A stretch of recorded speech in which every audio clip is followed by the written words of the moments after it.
1, 2, 3. Wait lang.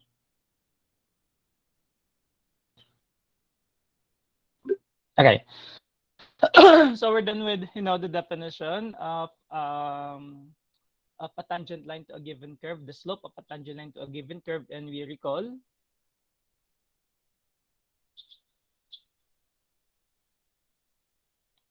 that the slope of the tangent line is equal to the limit approach of the function f of x plus delta x minus f of x all over delta x as delta x approaches 0. And also, you know that the tangent line can be obtained by using the formula y minus y1 equals the slope of the tangent line times x minus x1. And also, there will exist another line, and you call it the normal line. And you know that the slope of the normal line, this is equal to -1 over the slope of the tangent line, or the other way around, the slope of the tangent line is equal to -1 all over the slope of the normal line. And if you want to get the equation of the normal line, then you say it's y minus y1 equals -1 over the slope of the tangent line times x minus x1, right? Okay, so let's try this problem, and we will be looking for a point wherein a line tangent to this curve. Okay, and that tangent line is also parallel to this line, -2x plus 3y equals -6. Okay, so again, there will exist a point here in which at that point there's a line tangent to this curve, and we know that that tangent line is parallel to this line. Okay, so to do it, so we first get the slope. Okay, find the slope of the tangent line. Okay, and by applying this formula, we shall say that the slope of the tangent line is equal to the limit as delta x approaches 0. And then you say that's f of x plus delta x. So you replace x by x plus delta x. So you have the square root of, yeah, x plus delta x, and then plus 1. That's inside the square root. Okay, plus 1 minus the square root of x plus 1 all over delta x. And then to to simplify, you just multiply this by the conjugate of the numerator. So we can rationalize the numerator, and this leads us to x plus delta x plus 1. Then this is minus, so plus the square root of x plus 1 all over the same x plus delta x plus 1 all plus the square root of x plus 1. Am I? Hold on. And then to continue, limit as delta x approaches 0. And then you know that the denominator leads us to delta x times the square root of x plus delta x plus 1 plus the square root of x plus 1. And on the numerator, you just employ, product of this and product of the last and last. No? So that will lead you to x plus delta x plus 1 minus the quantity x plus 1. And then you can now say that this is equal to the limit as delta x approaches 0. Again, we just copy the same denominator, delta x, the square root of x plus delta x. You're still with me? Plus 1 plus the square root of x plus 1. And then on the numerator, we shall have, okay, then you introduce this minus sign, each term inside. Okay, that's negative x minus 1. And then you combine similar terms, and then I think this can be equal to 0. All right. And then on the numerator, you only have delta x. And then on the denominator, you have delta x. So you can cancel it out. I will just do it simultaneously. And then what is left is limit all over the square root of x plus delta x plus 1 plus the square root of x plus 1. Okay. And then you join me on frame number 2. So we have the slope of the tangent line . So we have the slope of the tangent line, which is equal to the limit as delta x approaches 0. And then you say that the slope of the tangent line is equal to the limit as delta x approaches 1 plus the square root of x plus 1. Okay, and then on the numerator, you only have delta x. And then on the denominator, you have delta x. So you can cancel it out. I will just do it simultaneously. And then what is left is limit all over the square root of x plus delta x plus 1 plus the square root of x plus 1. Okay. And then you join me on frame number 2. So we have the slope of the tangent line, equals the limit as delta x approaches 0. Then on the numerator, we have 1. On the denominator, you have x plus delta x plus 1. And then plus the square root of x plus 1. All right? And then you can now replace delta x by 0. So you have 1 all over x, the square root of x plus 0 plus 1 plus the square root of x plus 1. And then you can just simplify this as 1 all over 2. You can add this 2 since this is 0, the square root of x plus 1. And this is the slope of the tangent line.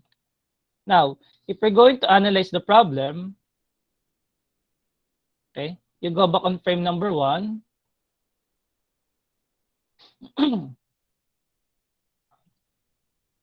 You know that the tangent line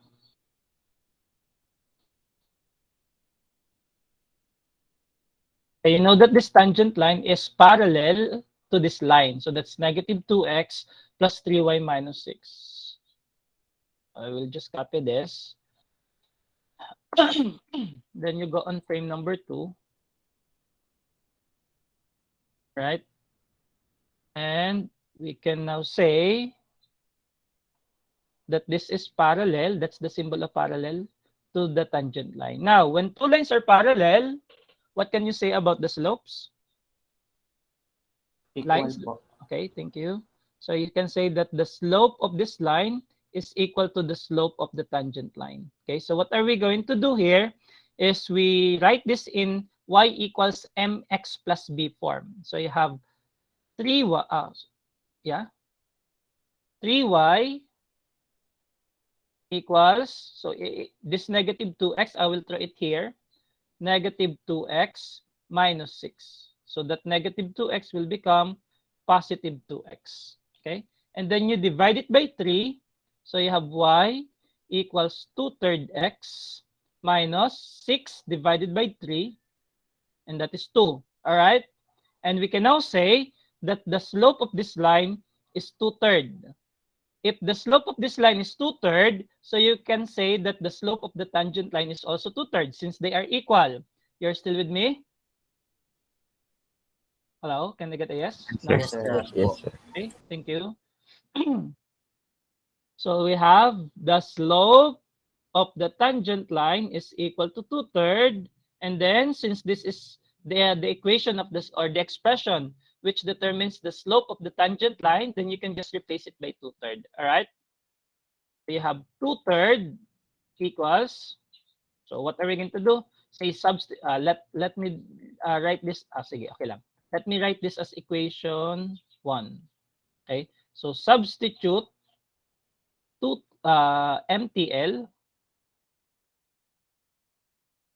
to equation 1. Okay? So I have 2/3 equals 1 all over the square root of x plus 1. And then you get 2 here. Okay? So what I'm going to do is we just, manipulate this. You just multiply this by by square root of x. Okay, you just multiply this by square root of hold on. Square root of x plus 1, and then this 2, this 3 we want it there. So 3, and then this 2 we want it here. All right. Sorry. So we will multiply the whole thing by 3 halves the square root of x plus 1. And that leads us to square root of x plus 1, right, equals, so mawawala na to, equals 3/4. Can you check this one first? Then you tell me if I'm going to proceed. Okay po, sir. 3/4 Okay. po.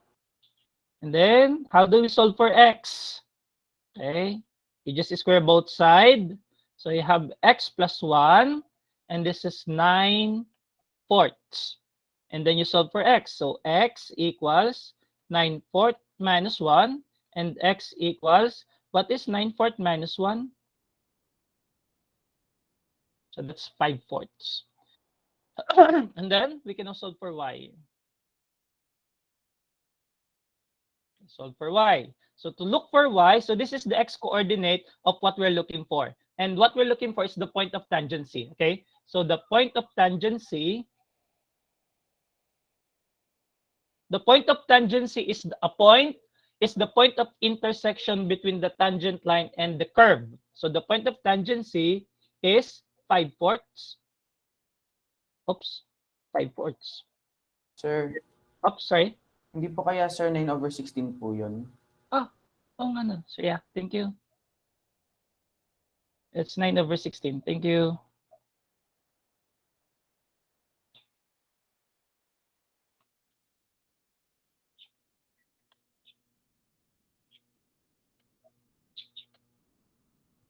Oh man, what's happened? So this will become 9/16 minus 1, so -16/16. So that's -7/16.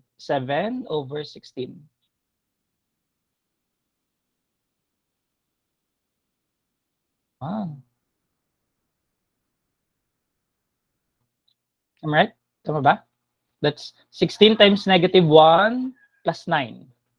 So that's -7/16. So the point of tangency is located at -7/16. All right. And then we look for the value of y. Okay, so for the value of y, you go back to the original given. So you have y equals the square root of x plus 1.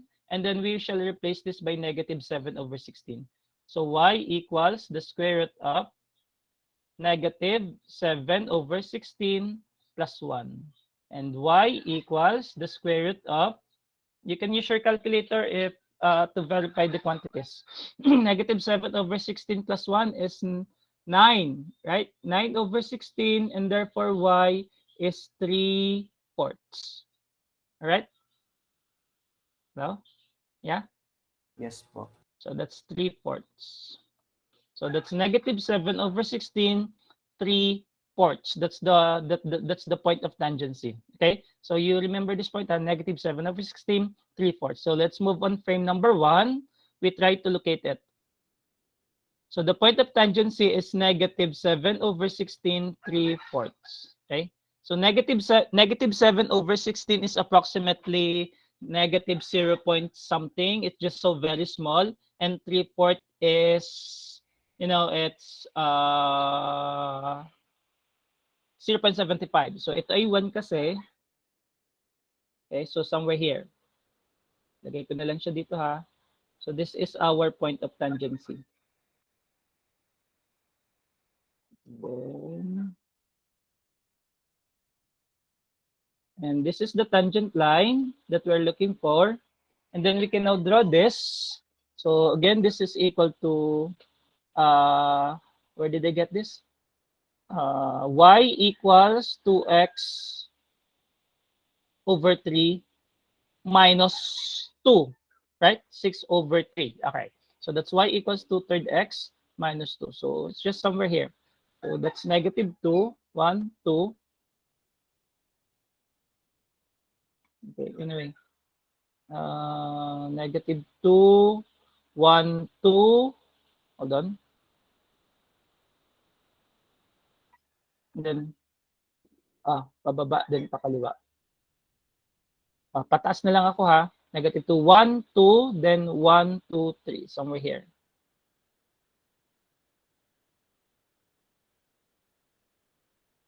And then, yeah. This is the line.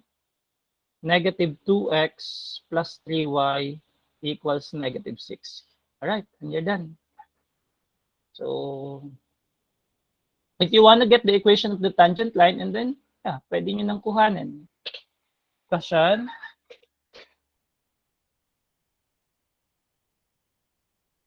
Hello? Yeah po. Continue. Okay, continue. Yes po. Okay, so if you want to get the equation of the tangent line, then the tangent line can be written as, you now get the slope. So you just replace x here by -7/16. Okay, I think hindi nakasya siya dito. Then, tatanda ako nitong point of tangency ha. That's 1 over 2 the square root of x plus 1. Then you move on frame number 3. For equation of tangent line. So again, the slope of tangent, the point of tangency is negative 7 over 16. It's 3/4, right? And then the slope is 1 over 2, the square root of x plus 1. And then you can now replace this x by negative 7 over 16 so that we can easily get the slope of the tangent line at this point. So we have 1 all over 2, the square root of negative 7 over 16 plus 1. And then you have 1 all over 2, the square root of, this is 9/4, all right? And you now have 1 over 2, the square root of, no, the square root of 9/4 is 3 halves. Why is it 9/4? Sorry, it's 9 over 16.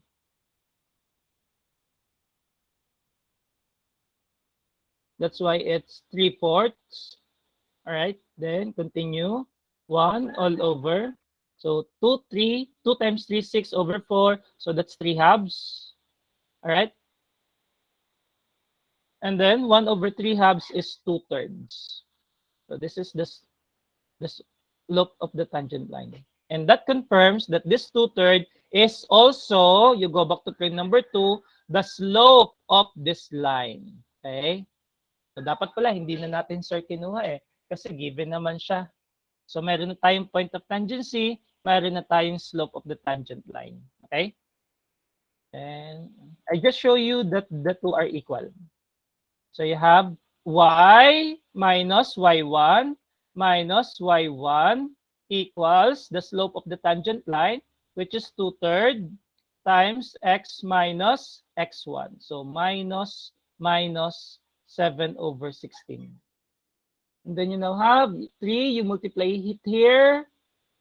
All right, so you have 3y minus 9/4. And then 2, you just introduce this inside. 2 times x plus 2 times 7 over 16 is 7 over 8. All right, kindly check my computation. And then if you don't want that 4 and 8 to be on the denominator to eliminate the fractional coefficient, you just multiply this by 8. So you have 8 times 3y, that's the LCD of 4 and 8. So that's 24y minus 8 divided by 4 is 2 times 9, it's 18, equals 8 times 2x is 16x plus 7. And then I will just throw this on the other side. So that leads us to 16x, all right? And then minus 24y plus 7 plus 18 equals 0. And eventually, the equation of the tangent line is given by 16x minus 24y plus 25 equals 0. So yeah, that completes the problem. Although it's not being asked on the problem to get the equation of the tangent line. All right? So don't worry, we will still go back with that application, but we're no longer going to use the definition. We're just going to use the differentiation formula. So maybe after the midterm examination, we will still go back with the tangent line, and I will give you more variation of that problem. Okay, so again, you recall that the slope of the tangent line also define, the slope of the tangent line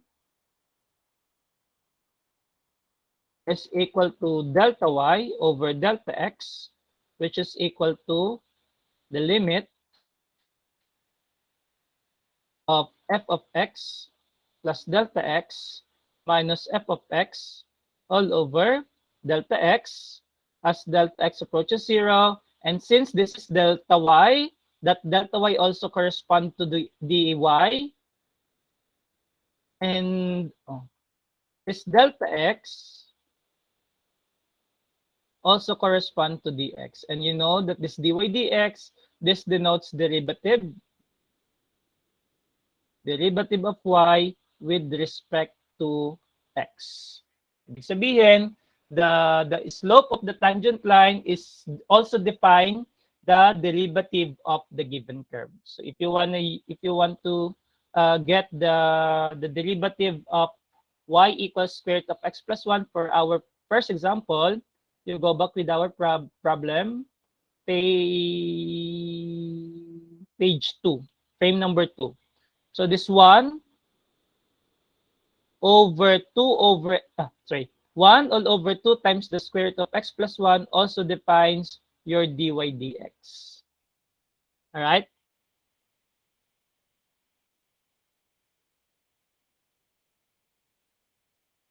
You join me on frame number 4. So by definition, find the derivative of y equals f prime y equals, say, x cubed plus 2x plus 1. Okay. Maybe you know now how to differentiate functions by using theorems on derivatives, but let me just give you some examples. Okay, by definition. By definition. So you know that dy dx, all right, is equal to the limit as delta x approaches 0. So you have delta x here. So this is no longer a problem of tangent line and normal line. So this is just as a simple derivative exercises. Okay. So you have x, you just replace x by x plus delta x.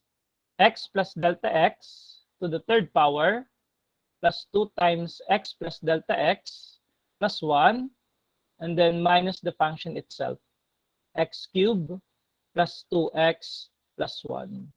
And then you can now say, yeah, limit as delta x approaches 0 all over delta x. And then on the numerator, you expand this x plus delta x cubed, that's cube of the first, plus thrice the product of the square of the first and the second, plus thrice the product of the first and the square of the second, plus cube of the second. Okay, so again, that's cube of the first plus thrice the product of the square of the first and the second, plus thrice the product of the first and the square of the second, plus cube of the second. Okay, and then you just introduce this to each term here, plus 2x plus 2 delta x. You keep on guard of what I'm writing here, huh? So yeah, then plus 1, and then you introduce this minus sign each term here. Minus x cubed minus 2x minus 1. And we are now ready to combine things that need to be combined. X cubed. What is this? Hold on. Plus x cubed, yeah. X cubed. Oh, hold on. That's delta x cubed, sorry. This one. This is delta x. So this should be delta x cubed. Okay. So x cubed, negative x cubed, positive 2x, negative 2x, positive 1, negative 1. And as you can notice on the numerator, you only left with all the terms containing delta x.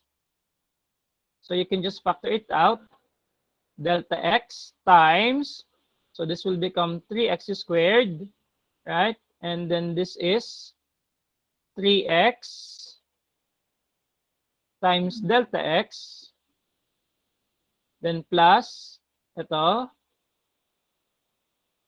delta x square, because one of the delta x has been thrown outside, and then this 2 delta x will become positive 2 all over delta x. And again, you can now throw this out, or you can now cancel this out, okay? And then you can now replace delta x by 0. So please take a look on the writings on your Jamboard, and you tell me if there are, some errors on my solution. And then you just replace delta x by 0. So you have 3x squared plus 3x, oops, why am I writing that way? 3x times 0 plus 0 squared plus 2. Then therefore, dy dx is equal to 3x squared plus 2. Right? Yeah.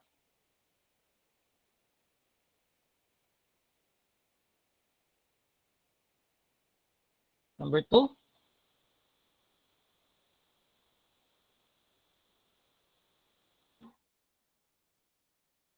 You manage your own Jamboard ha. Kayo ang mag-manage ng Jamboard niyo mismo. Then say y equals the square root of x plus 1 over x minus 1. May I just ask, does the limit of y, or let's say this is f of x as x approaches negative 1 exists? Oh, positive 1 pala, sorry. Yes or no? Will it exist?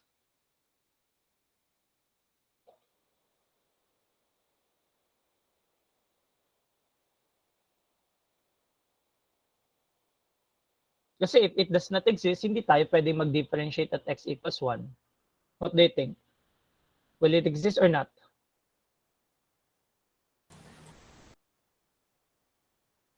Not, sir. Not? You sure? So how do you know that? So papalitan niyo, you're going to get the limit of f of x as x approaches 1 from the right and limit of f of x as x approaches 1 from the left. So when you replace x by 1, okay, so it will give us 1 over infinity, both 1 over infinity, and therefore, yeah, the limit will not exist. So ibig sabihin, the function is discontinuous at x equals 1. Okay? So hindi tayo pwedeng mag-evaluate ng derivative ng y at x equals 1. For other numbers, pwede, pero hindi pwede sa x equals 1. And saan pa hindi pwede? What do you think? Sa 1 lang ba? Negative 1, sir. Ha? Negative? 1 po. Negative 1, hindi rin pwede. What else? Hindi, pwede, I think pwede sa negative 1 because the numerator is 0. Diba? Negative 1 plus 1 is 0 over negative 2, that is still 0. So pwede sa negative 1.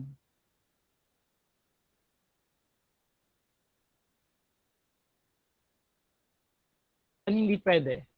In between 0, 0 pwede, 0 hindi na pwede. 0 to 1. Alright? 0 to 1. Or negative 1 to 1. What do you think?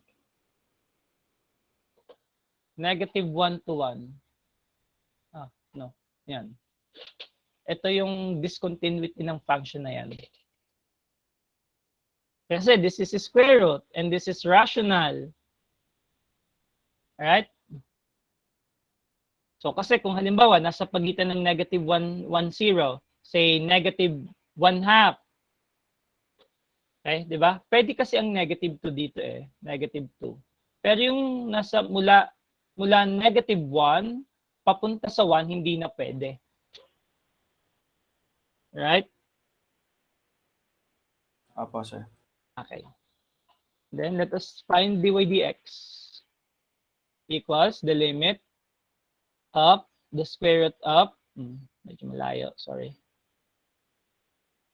X plus delta x plus 1 all over x plus delta x minus 1 minus the square root of x plus 1 over x minus 1 all over delta x. Now, if you might see that it got a little, awkward in your eyes, so this might be a little complex in nature.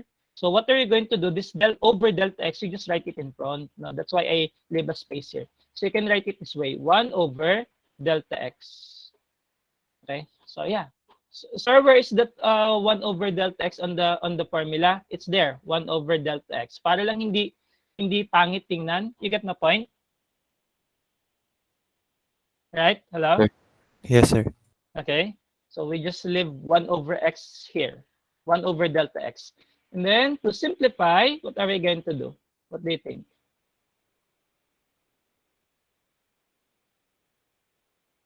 What do you think?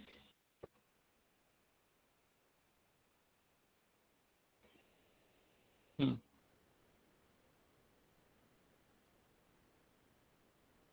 You can write it this way so that it will help you more decide what you're going to do. The square root of x plus delta x plus 1 all over the square root of x plus delta x minus 1 minus the square root of x plus 1 over the square root of x minus 1. Okay? So our goal is to eliminate this delta x. So dapat we can rationalize the numerator. Sir, conjugate po. Conjugate. What would be the conjugate?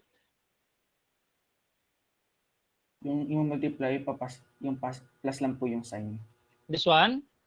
So you're telling me we should multiply we kasi tayo naman ang nagsolve.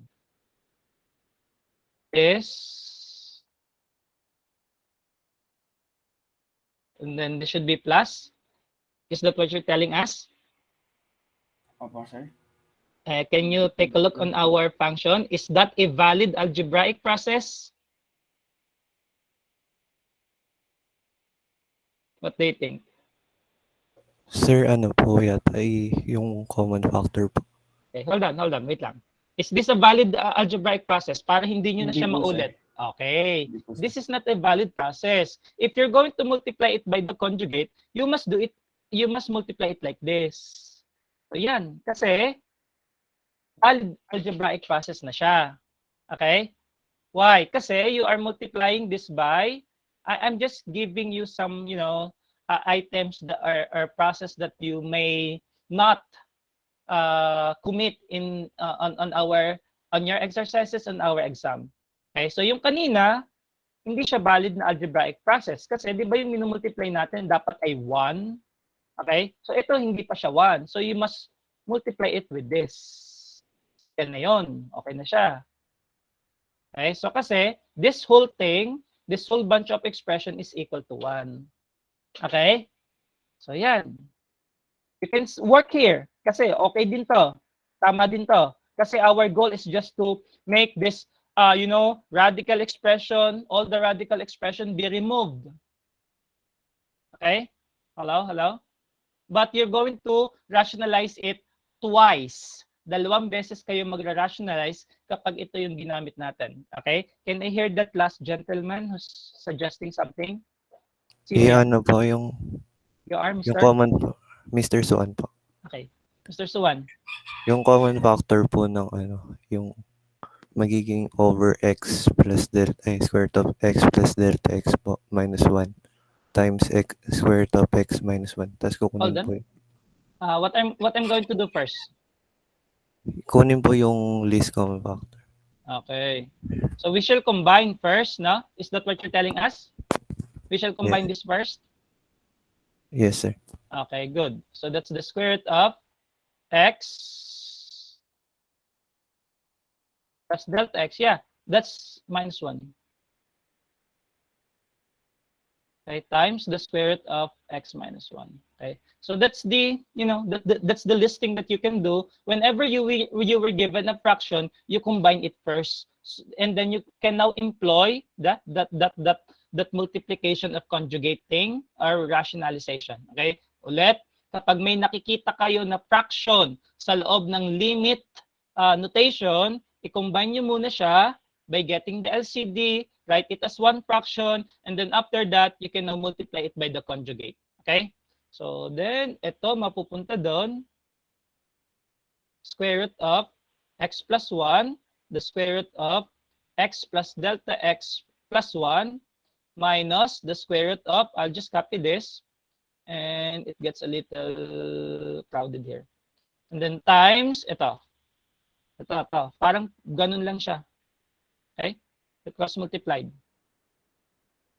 The square root of x plus delta x plus 1.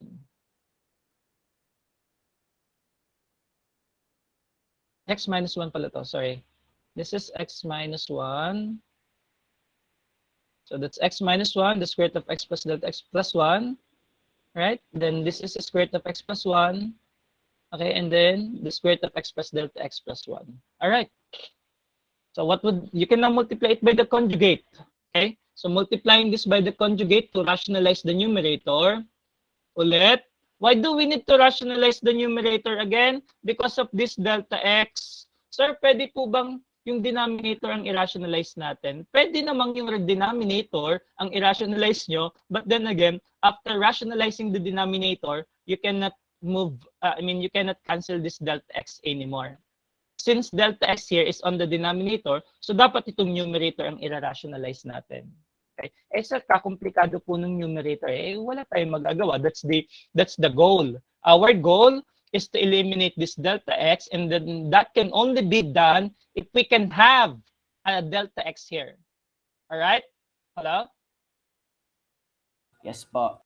Okay, so this is the square root of x minus 1, the square root of x plus delta x plus 1, then plus the square root of, where am I? X plus 1, the square root of x plus delta x plus 1. I hope you're still with me, huh? And then, all right, I will just copy it. And then all over the same thing.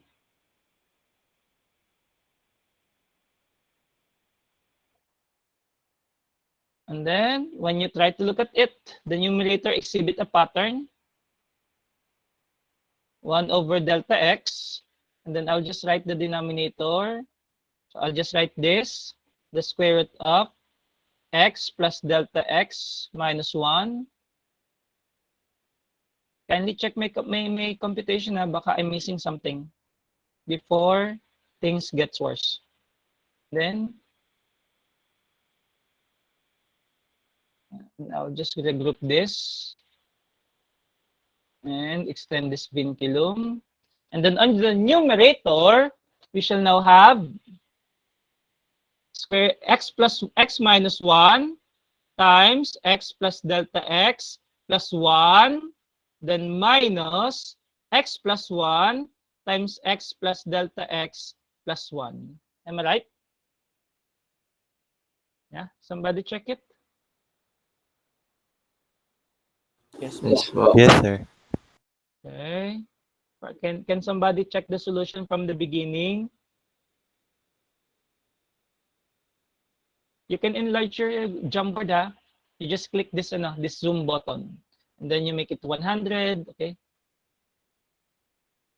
Those who are viewing on the Google Meet, obviously, you can see whatever I do here. So yung nakikita, those who are viewing on the Google Meet, kung ano yung ginagawa ko dito, that's what you see on your screen. But for those who are joined via Google Jamboard, then you can manage your own Jamboard.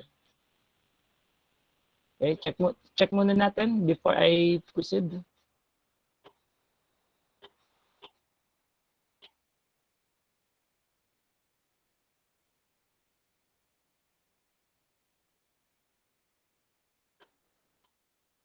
Later on, I will teach you a lot of techniques on derivatives. Okay na. Okay na po. Okay, so we can now simplify. So I'll just write it here, ha? Limit as delta x approaches 0, 1 over delta x, and then I'll just copy the denominator, sorry. So kopyahin lang natin to. Then place natin siya dito. Okay, ayan yun na lang siya maliit, ha? Enlarge nyo na lang. And then, what we're going to do on the numerator is to simplify by multiplying. Okay? So this might write very long. X times x, it's x squared. You use the distributive property. X times delta x, sorry, plus x times delta x. X times 1 is x. Then you do it here, negative 1 times x is negative x. Negative 1 times delta x is negative delta x. Negative 1 times 1 is negative 1. And then distribute x plus 1 each term here, and do not forget to change the sign because this is minus. Minus x squared minus x delta x, right? Minus x delta x minus x. And then 1 times x is negative x. 1 times delta x is negative delta x. And then 1 times 1, it's negative 1. Okay? Binabago yung sign ha because of this. Can you check my result?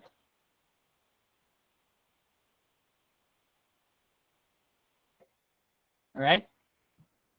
Yeah.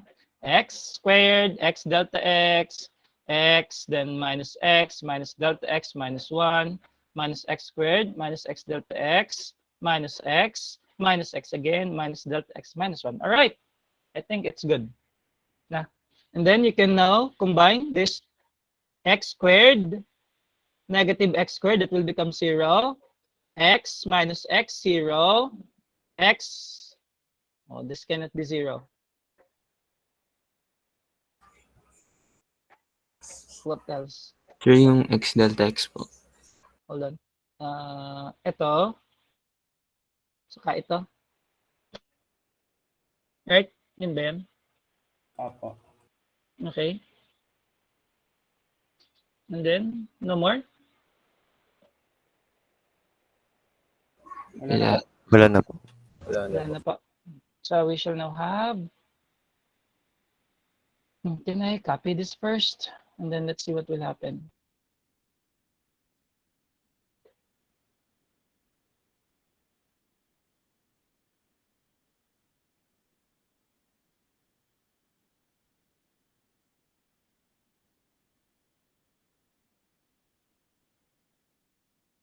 So we shall have, what is the result? On the numerator, we have negative delta x minus 1, negative x, negative x. So you have the negative 2 delta x, and then negative 2, right? Negative 1, that's negative 2, and then negative x, negative 2x. Right?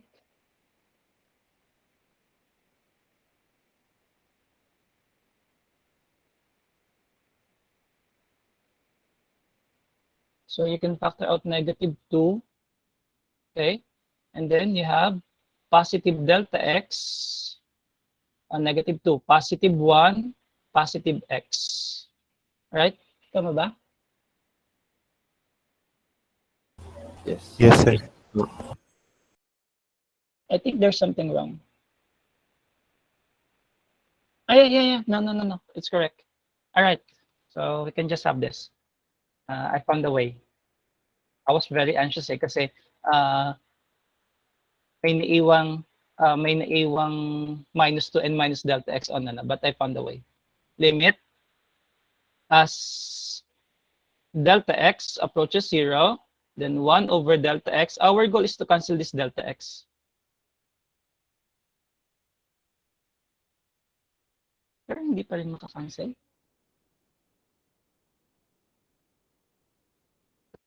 One more, isa pa. Hold on na. Sir, may Sir, tanong. parehas po eh. Hold on. Sir, Go. may tanong po ako. Doon Go. sa frame 5 po, yung sa yung nag-combine na po. Yung tingnan niyo po yung minus x square root of x plus 1 tapos times square root of x plus delta x. Ito. Dapat po, hindi po ba dapat negative 1 po yan? Ito po, yung sa taas po nan. Ito po. Taas niyo po. Hindi po yan, sir. Yung sa taas po. Ito po. Yung ito po. Parehas Ito po. pong square root of x delta x plus 1.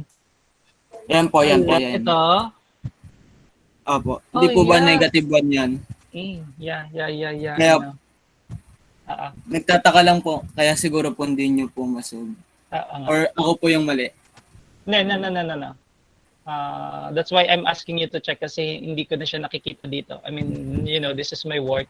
And as I go on, I think everything is correct. As I review, my eyes are blinded with what I have written. Anyway, let me just check it again. Tama po ba yung napansin ko sa Hold on. Wait lang.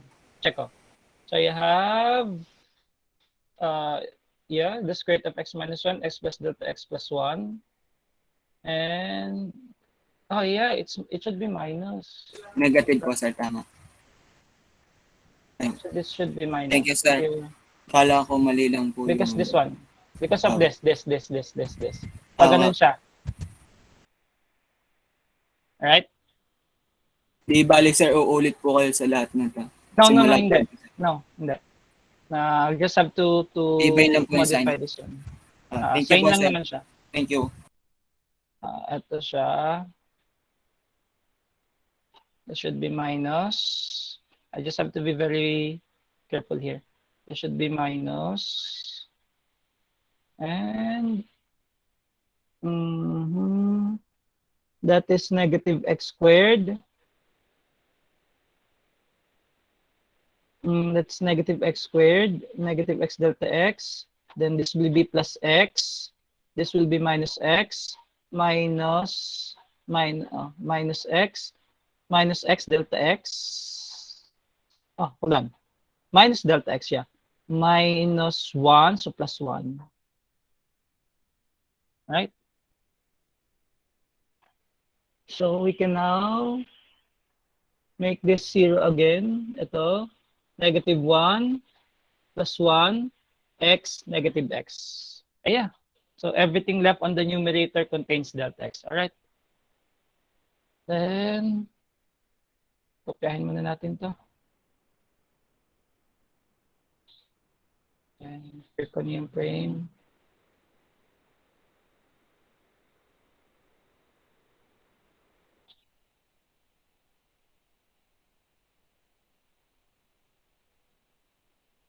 Alright. So we shall now have, just be watchful on what I write here. Limit as delta x approaches 0. And then on the numerator, we shall have negative delta x.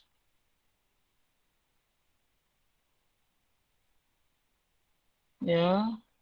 And this another negative delta x. All right? Yun lang, no? Yeah, so that's negative 2 delta x. Negative 2 delta x all over 1 over delta x. Then the denominator contains the square root of, hold on, I'll just copy it here. Hold on. So this should be plus 1 or minus 1. Hindi ko siya ma-delete.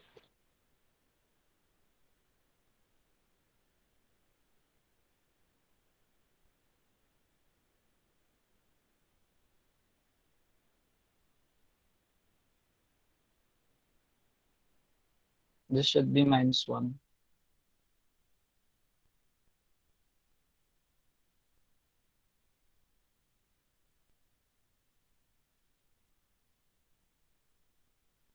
Then I'm on frame number 6.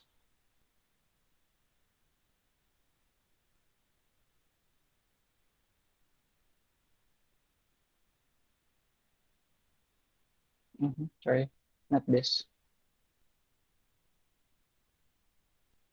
This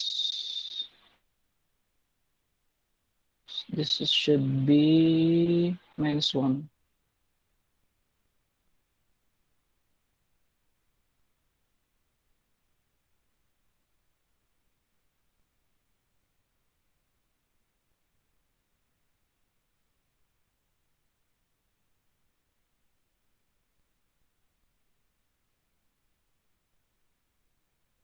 Sa frame number 5 ako. Nagpapalit lang ako ng sign.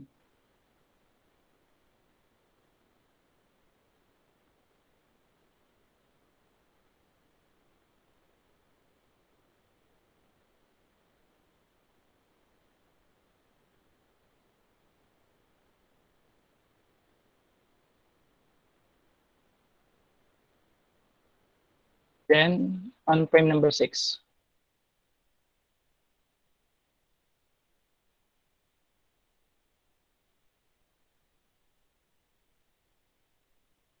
Ba't ba ito nakukuha ko?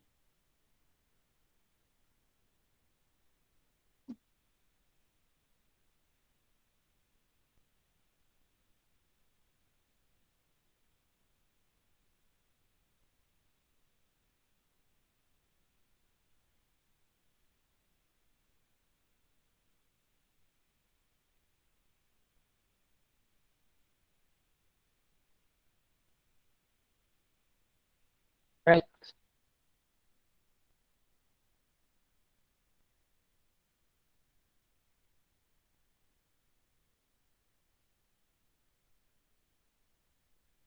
So we can now cancel this out.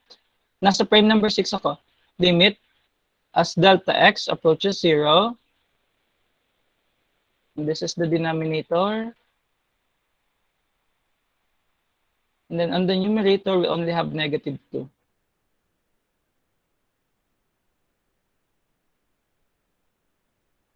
Then we can now replace delta x by 0. Negative 2 all over x plus 0 minus 1. So that's square root of x minus 1. Then this is the square root of x minus 1. Then times the square root of x minus 1. So this is the square root of x plus delta x plus 1. So this is the square root of x plus 1. And then plus the square root of x plus 1 times the square root of, this is x plus 0 minus 1, x minus 1. And then you shall now have negative 2 all over, this is square root of x minus 1, square root of x minus 1 is x minus 1. And then you can add this 2, all right? So times 2 times the square root of x minus 1, the square root of x plus 1.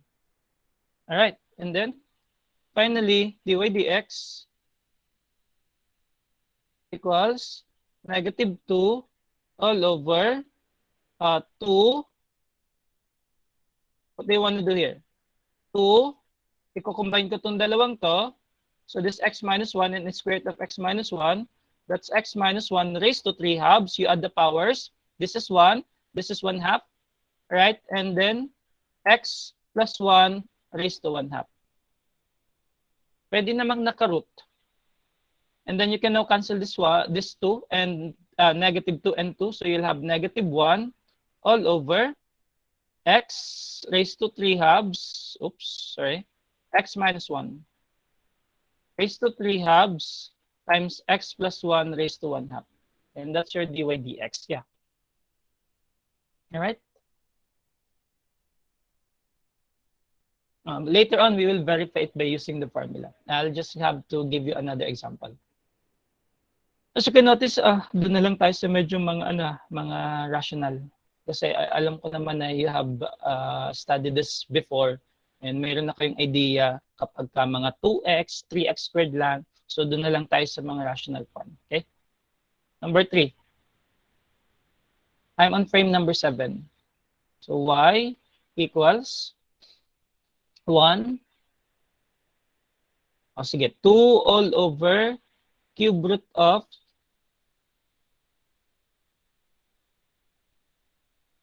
x minus 2.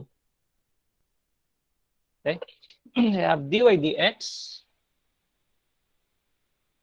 equals the limit delta x approaches 0, then 1 over delta x times 2 all over cube root of x minus 2 plus delta x minus 2, then minus the function itself, 2 over the cube root of x minus 2. Okay? Yeah. So again, just like what we did earlier, you just combine first the given before we rationalize.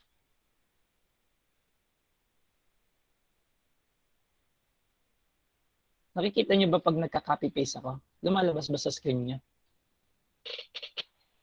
Literal na copy paste 'yon. Lumalabas sa screen 'yon? Hindi. Lumalabas. Then you combine this as one fraction by getting the LCD. Okay, somebody check my solution ha. X plus delta x minus 2 times cube root of x minus 2. Okay, and then you cross multiply 2 cube root of x minus 2 minus 2 cube root of x plus delta x minus 2. Gawan?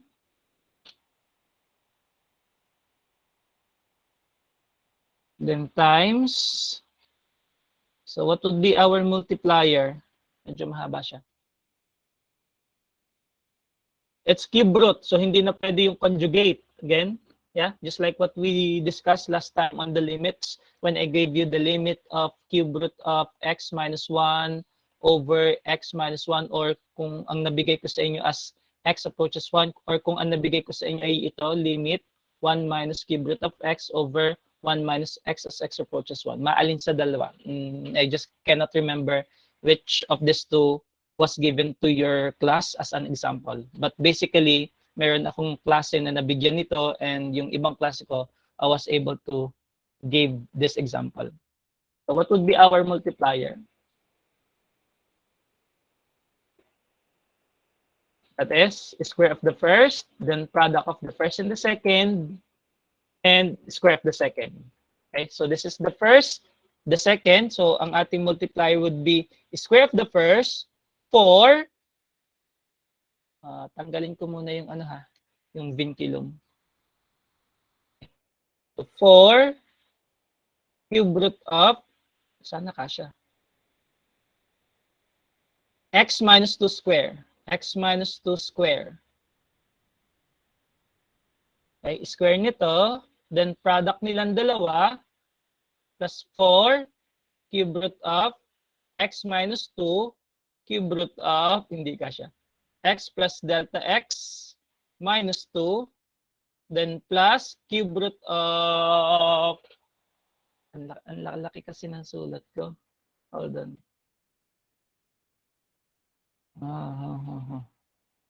Remove ko lang to.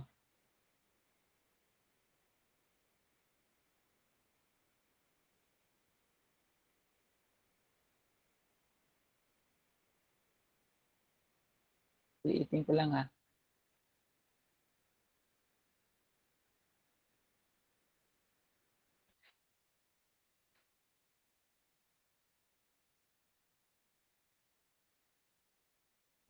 Cube root of x plus delta x minus 2 times cube root of x minus 2. Then 2 cube root of, palaking nyo na lang dyan sa screen niya, x plus delta x minus, x minus 2. And then minus 2 times cube root of x plus delta x minus 2. Then our multiplier, we have square of the first, 4 cube root of x minus 2 square, and then plus the product of these two, 4 cube root of x plus, or x minus 2 cube root of x plus delta x minus 2, then plus 4 square of the second cube root of x plus delta x minus 2 square. Okay, and then yeah, kopyahin lang natin sa ilalim.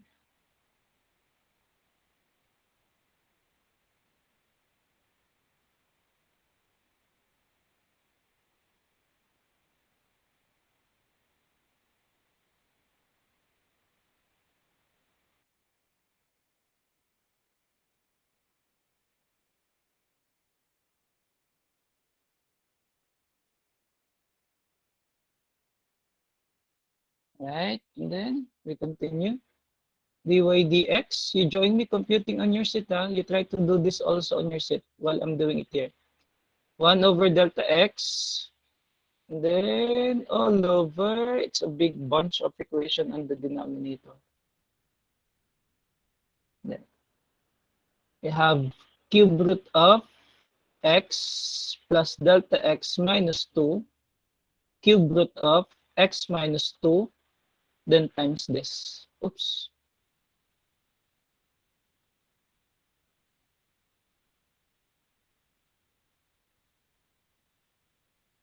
Right? And then on the numerator, so we just multiply the first and the first, the last and the last. Ito lang yung i-multiply natin. The first, nasa ng first, sorry. The first and the first, then the last and the last. Right? So that will become dy dx equals limit as delta x approaches 0, 1 over delta x. And then again, on the denominator is this. Hold on.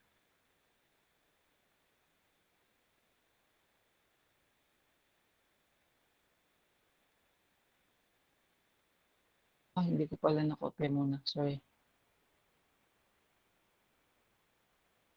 I'm just setting it up. But I'm not yet done on the previous line. So that's 2 cube root of x minus 2 times 4 cube root of x minus 2 squared is 8 times x minus 2. Right? Then minus 2 cube root of x plus delta x minus 2 times 4 cube root of x plus delta x minus 2 square. So that is 8 minus 8 x plus delta x minus 2. Right? And then we can now simplify 8x minus 16 minus 8x minus 8 delta x plus 16. And then we can combine this 8x, negative 8x, negative 16, positive 16, and we are only left with negative 8 delta x. So you can now cancel this out, this delta x here, and this delta x here.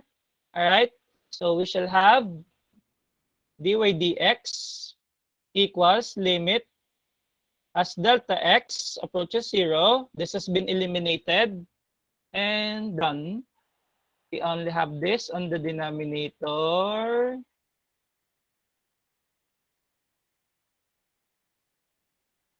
And then on the numerator, we only have negative 8.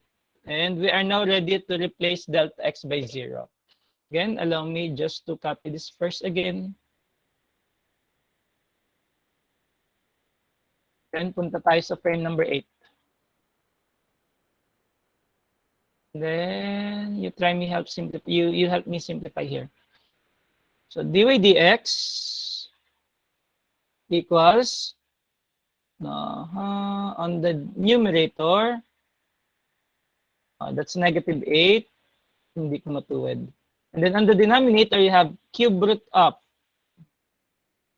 x plus delta x. So this will become 0. Okay, so that's cube root of x minus 2. Cube root of x minus 2 and times cube root of x minus 2. Then times, so 4 cube root of x minus 2 square. Then plus 4 cube root of x minus 2. Then this will become 0. So that's another cube root of x minus 2. And then plus 4 cube root of x plus this will become 0. So that's another x minus 2. And then square. Okay. And we have negative 8 on the numerator. All right. Delete natin to. Then dy dx, am I doing good? Yeah. So I have negative 8. Later ko ulit isulat siya. So cube root of x minus 2 times cube root of x minus 2 is cube root of x minus 2 square. Then times, you know that this is also cube root. Ito, when this is multiplied, this is another cube root of, or 4 cube root of x minus 2 square. And then you can now add them all. 4, 4, 4. So that's 12. 12 cube root of x minus 2 square. And then on the numerator, you have negative 8. Yeah. And then dy dx equals negative 8 over 12. So that's negative, divide by 4, 2, then this is 3, and then cube root of x minus 2 to the 4. You add the powers, 2 plus 2, 4, that is negative 2 all over 3 x minus 2 cube root of x minus 2. All right, and I think that we're done. Yeah, negative 2/3 x minus 2 cube root of x minus 2. All right, any more question, clarification? You go back to the frames, to the previous frames, and then you check if there are things that I erroneously wrote here.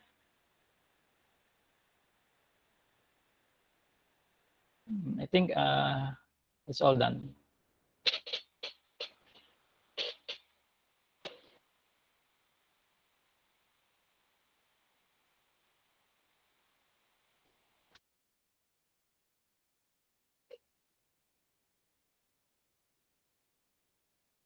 Okay na? All right, hello? Yes, sir. Yes, sir. Any clarifications?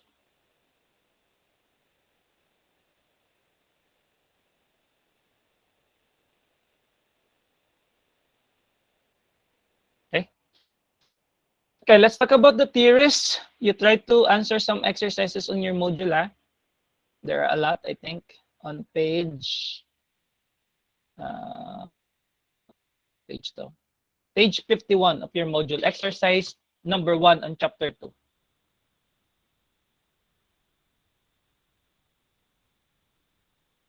Let's talk about the theorems on derivatives.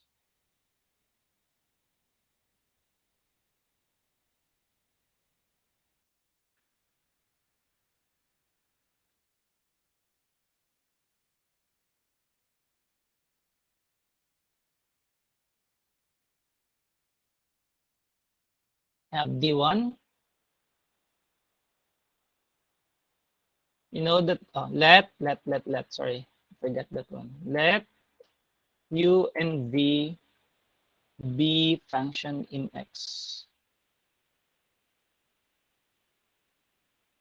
Okay. Then D1, derivative of constant is equal to 0. D2, derivative of power u to the n is equal to n u to the n minus 1 times the derivative of u, where n is an element of real number. D2, D3, sorry. Derivative of sum equals derivative of u plus derivative of v. Derivative of sum is equal to the sum of their derivatives. D4, derivative of product uv is u times the derivative of v in terms of x plus v times the derivative of u in terms of x. Right. And then D5, derivative of quotient, u over v, and that is, you write v square here, v times the derivative of u in terms of x minus u times the derivative of v in terms of x. So that's u dv or v du minus u dv all over v squared. So that's low d high minus high d low over low squared. So that's the numerator and denominator. And this 6, it's an extension of, you know, the derivative of f sub 1 of x plus f sub 2 of x running until f sub n of x. And this is equal to, derivative of f sub 1 of x, an extension of d3, plus derivative of f sub 2 of x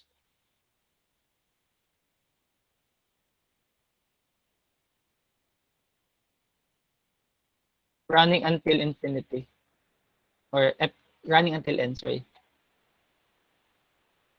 of x. All right, so let me just ask, why is the derivative of constant is 0? What do you think?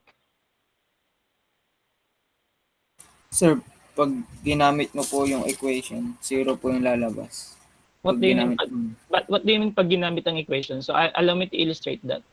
Yung ano po, yung dy over dx po as limit of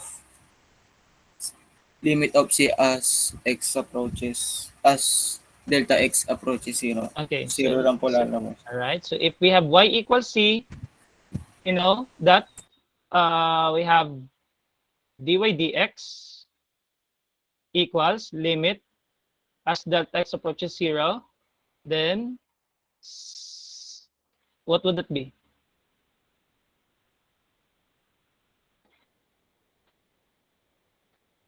What would that be? Over delta x. What will be the numerator? Di ba siya ay f of x plus delta x minus f of x. So minus c. Kasi yun yung ating function. Ulit, ang ating f of x is constant c. Ito siya. So this is f of x equals c.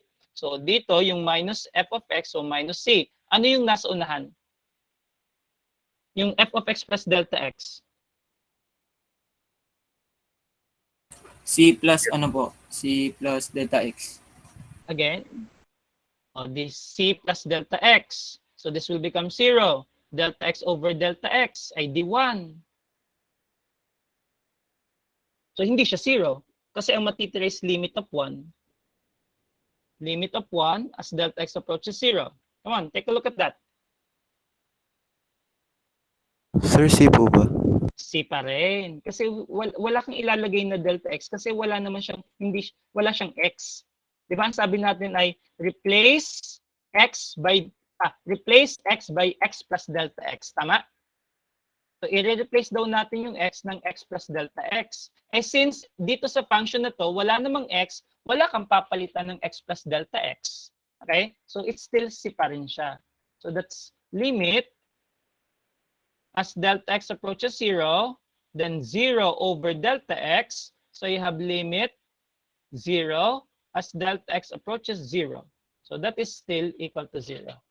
All right? So, that is the reason why, the limit of constant is equal to 0. And you can verify this theorem, yung D2, D3, D4, D5, and kahit wag na yung D6 by applying the definition, yung f of x plus delta x minus f of x all over delta x as delta x approaches 0. All right? Hello? Yeah? So let's illustrate that. We move on to frame number 10. We have 1, say y is equal to 2x. Simple muna. Then y prime, I will be using the Newton's notation, is equal to, so 2 times the derivative of x. And you know that the derivative of x with respect to x is 1. So y prime is equal to 2 times 1. So that is equal to 2. Okay? Number 2, y equals 2x plus 3. So y prime is equal to derivative by derivative of sum, derivative of 2x plus derivative of 3. You know that derivative of 3 is equal to 0 since this is constant, And by number 1, the derivative of 2x is simply equal to 2 times 1 plus 0. So this is still equal to 2. Right? Then 3. Oops. Ay, pa ba? Sige, okay lang. Y is equal to 2x cubed plus 3. Okay, and then y prime, you apply the theorem, so that's derivative of sum. Then mamaya natin i-skip yung process na to. I just want you to realize that when you do the, the straightforward differentiation, the theorem holds for all what you are doing. Okay, so plus the derivative of 3. Okay, and then by power formula, you have y prime equals 2. So derivative of x cubed. Derivative of x cubed. So you can just throw this out since that is constant. Plus, you know that the derivative of 3 is 0. So equals 2. Then by derivative of power, d2. So baba nyo lang si 3. So you have 3 here, x, and then you subtract 1 from 3. So that will become 3 minus 1. And then you differentiate x, and that is 1. And then you can just ignore that 0. So you have 6x squared. Or y equals, say, 3x raised to 1/2 minus 4x cubed plus 1. Okay? So let's just simplify the process. So hindi na natin isusulat yung mga theorems. But again, let me just encourage you or tell you that what really happens inside the process are the application of all those theorems, yung D1 to D5. So y prime equals 3, you bring this down, 1/2 x, you subtract 1 from here, 1/2 minus 1 minus 4 times 3, and then times 1 because of the derivative of that x. 3 x, then you subtract 1 from 3, and then plus derivative of 1 is 0. So you have 3 halves, oops.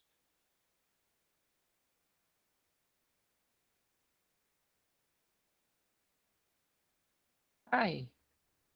3 halves x, 1/2 minus 1 is negative 1/2 minus 12x squared plus 0. All right, so that's your y prime.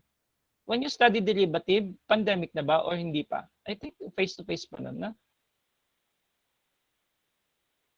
In senior high school, this is grade 11, I think. Second semester ng grade 11. Not sure. Okay, so say you have 2x plus 1, x minus 4. So you might distribute this. So we simplify it first. Y, I'm not yet differentiating. So 2x times x is 2x squared, right? So 2x times negative 4 is negative 8x. 1 times x is x. 1 times negative 4 is negative 4. So you have y equals 2x squared. Then you combine this 2 minus 7x minus 4. And then y prime, you're now ready to differentiate, is 2x squared, that's 2. 2 times 2, that's 4. Then x, then you subtract 1 from 2. Then minus derivative of 7x is simply 7. So that's 4x minus 7. Okay, number 11. Frame number 11. Number 6, say y equals 3x minus 1 square. So we simplify this first by binomial expansion, the square of the first, then twice the product of the first and the second. So you multiply this 2 and then times 2 ulit. So that will become negative 6x, then square of the second. Okay, that's 1. So y prime, you can now differentiate. So that's 9 times 2, that's 18x. Then minus derivative of 6x is 6. And then plus 1, that's 0. So that's 18x minus 6. Number 7, y, 3x minus 1 to the third power So we have y. Expand ulit natin. We have cube of the first. So that's 27x cubed. Then thrice the product of the square of the first and the second. Then thrice the product of the square of the first and the second. And then thrice the product of the first and the square of the second. And then cube of the second. Okay. Then, if this is minus, alternating kayo dito. I should not be writing the symbol here. If this is minus, alternating plus, minus, plus, minus. Okay? And then you shall have y equals 27x cubed. This is 3 squared, that's 9 times 3 minus 27x squared times 1 plus 3 times 3, it's 9, then x, then times 1 minus 1 cubed is 1. And you are now ready to differentiate. 27 times 3, that's 81 x squared. Okay? Minus 27 times 2, so that's 54 x, you subtract 1, so that's 1. And then derivative of 9x is 9. Hey, it's 9. And then derivative of negative 1 is 0. Okay? Okay yan? Any comment? 8. Y equals 3x minus 1 to the 4. Kaya nyo pang expand? Kaya pa? Y equals. Paano nga nag-expand ng binomial? Binomial expansion with the aid of combinatorics, combination, or pwede ding Pascal's triangle. So maybe yung Pascal's triangle medyo famous sa inyo. So using the Pascal's triangle, we're going to get the coefficients. So 1, 1, 1, 1, 2, 1, 1, 3, 3, 1, 1, 4, 6, 4, 1.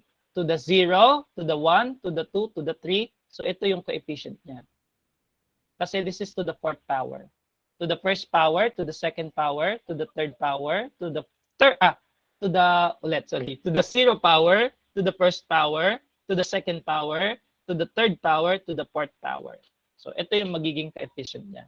And then again, the power of the first term is decreasing, the power of the second term is increasing. Okay? So you have 3x to the 4. Then, if this is minus, alternating. O, mamaya natin lagyan ng sign. And then, copy the coefficient. 4. So, you have 4.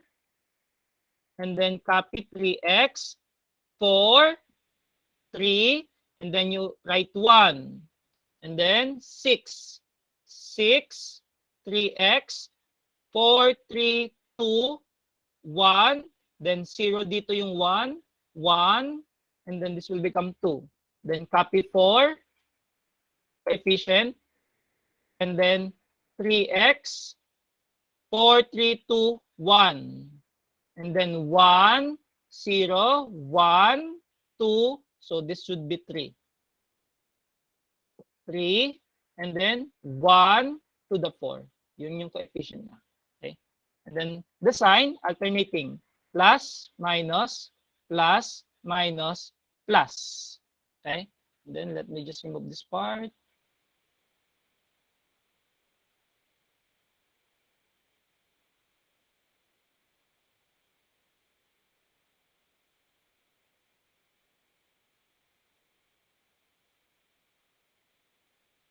Then you try to simplify that one before you differentiate.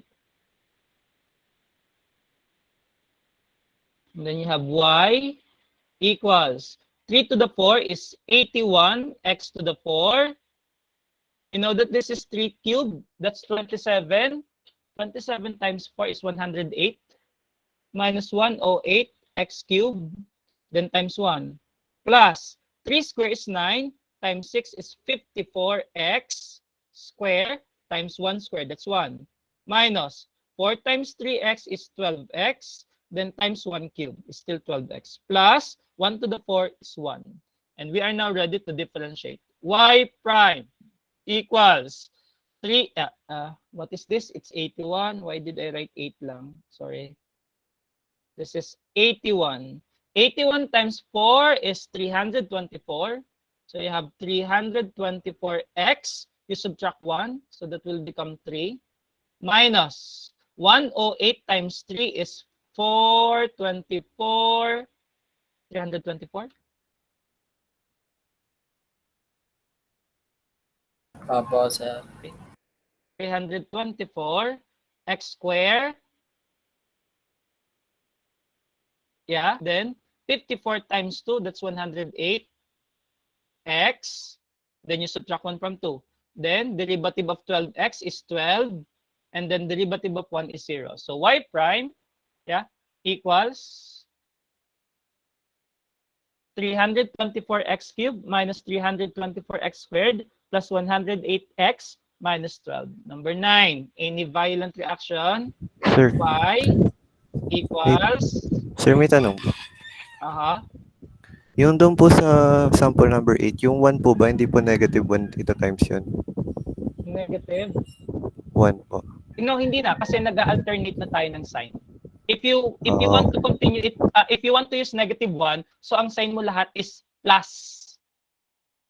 Etata. 'Di ba nag-alternate na tayo dito ng sign? Okay po, sir.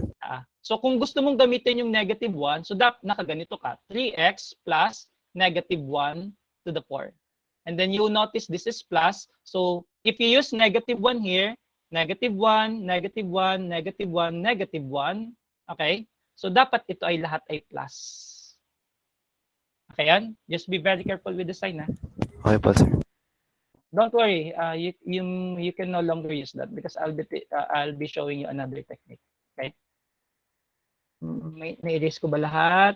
Alright, na-erase naman lahat. Okay. So number 9, we still have 3x. How far can you go? Can you still expand? Let me see, to the 7. Medyo malaki ng Pascal's triangle yan. 1, 1, 1, 1, 2, 1, 1, 3, 3, 1, 1, 4, 6, 4, 1 to the 4. 1, 5, 10, 10, 5, 1, 1, 6, 15, 20, 15. You know what I'm doing? 6, 1. Hello? Yes po, sir. Okay, good. Yes, po, sir. Alright, so ilan na to? 0, 1, 2, 3, 4, 5, 6. Isa pa. 1, 7, 21, 35, 35, 21, 7, and then 1. And that's quite large. Okay? So now, so lalo na kung palitan ko to na. Burahin ko lang. So, halimbawa, gawin ko siyang 11. Di lalo ng malaki. Gawin ko siyang 11. Yun nga 4, medyo hirap na tayo di ba? How much more? 11. So if this is quite large, then you can use another technique. And we call it by change of variable. By change of variable. Okay? So how do you do that? So itong 3x minus 1, papalitan muna natin siya.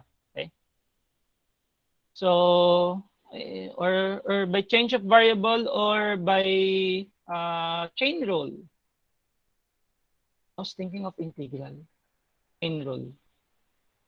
Okay. So you have y prime equals, baba lang natin to, right? So that's 11, then 3x minus 1, and then you subtract 1, 11 minus 1, and then do not forget to differentiate 3x minus 1. Okay? Right? So, ganito siya. Pag nag-change tayo ng variable, itin ko. So, say,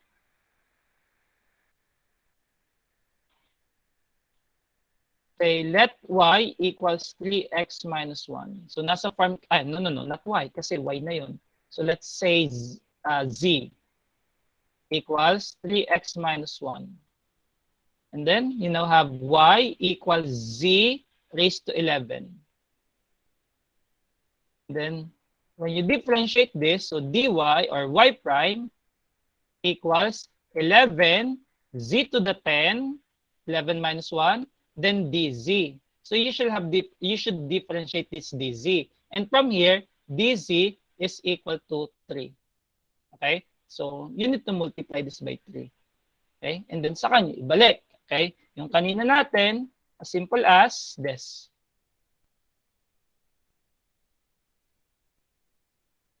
So y prime equals, baba si 11, 11, copy 3x minus 1, then subtract 1 from 11, that gives you 11 minus 1, and then do not forget to differentiate 3x minus 1. So equals 11, 3x minus 1 raised to 10, okay, times derivative of 3x minus 1, that is equal to 3. That's derivative of 3x minus derivative of 1. And finally, you have y prime equals 33 times 3x minus 1 raised to the 10th power. Okay? So yung number 8, we can resolve it as y prime equals 4, baba siya doon, 4, copy 3x minus 1, then you subtract 1, 3, and then you differentiate 3x minus 1, and that is 3. So y prime is 12, 4 times 3, times 3x minus 1 to the 3rd power. And when this is simplified, okay, when this is simplified, the result is yung 324x cubed minus 324x squared plus 108x minus 12. But I will allow you to stop here. All right? Question? Frame 12. What number are we? 9, 10.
Hello?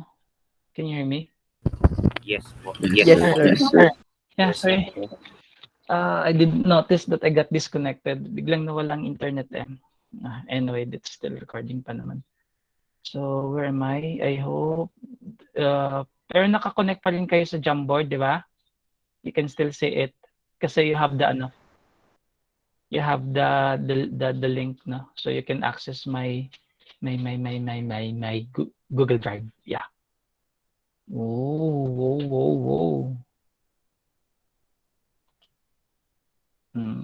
Hold on. Allow me to share it again.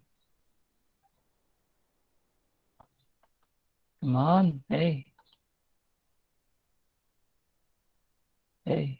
All right. Present tab to a meeting.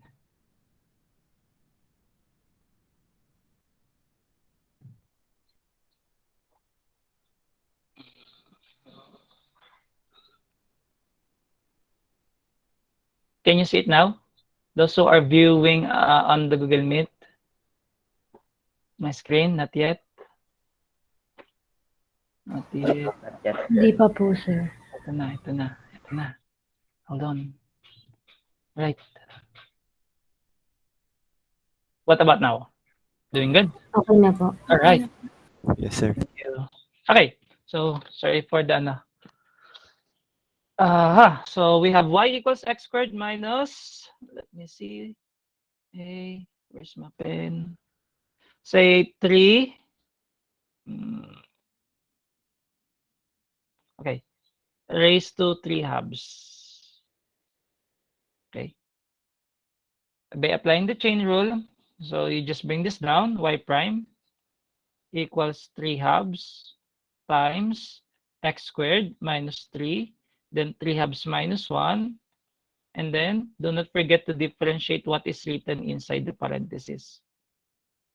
Okay, so you have y prime equals 3 halves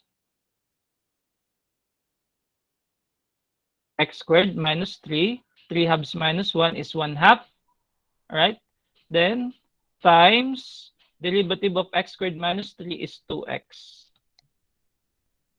All right, and then you can just multiply these 3 halves and 2x. You write 2x in front, so you have y prime is 3 halves times 2, it's 3, times x, it's 3x, times x squared minus 3 raised to 1 half.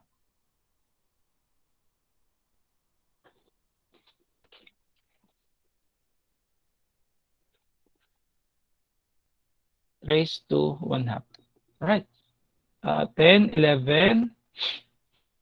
Say y equals fourth root. Fourth root of, say, x to the 5 minus 1. Can somebody do this? I will share this to you as editor so that you can write here.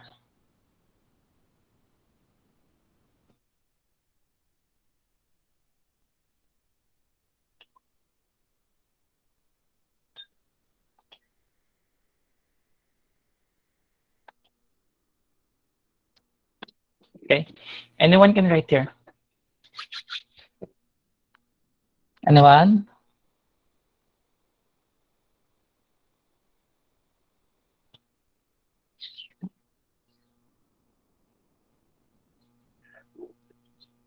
That's fourth root. So you write this exponentially. So this is equal to, x to the 5th power minus 1. Then that's fourth root. So that's 1/4. And then you can employ the basics of chain rule. Anyone? Y prime equals. O sige, ako na lang ang magsusulat. Can I just ask someone? Can you still hear me? Yes po. Yes, sir. Okay. Yes, sir.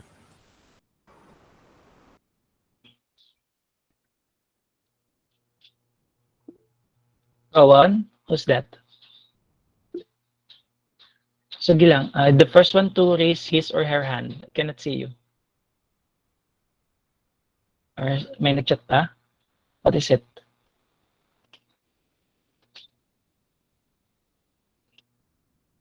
Sir, ano po? Go. Sir, 1/4 Okay.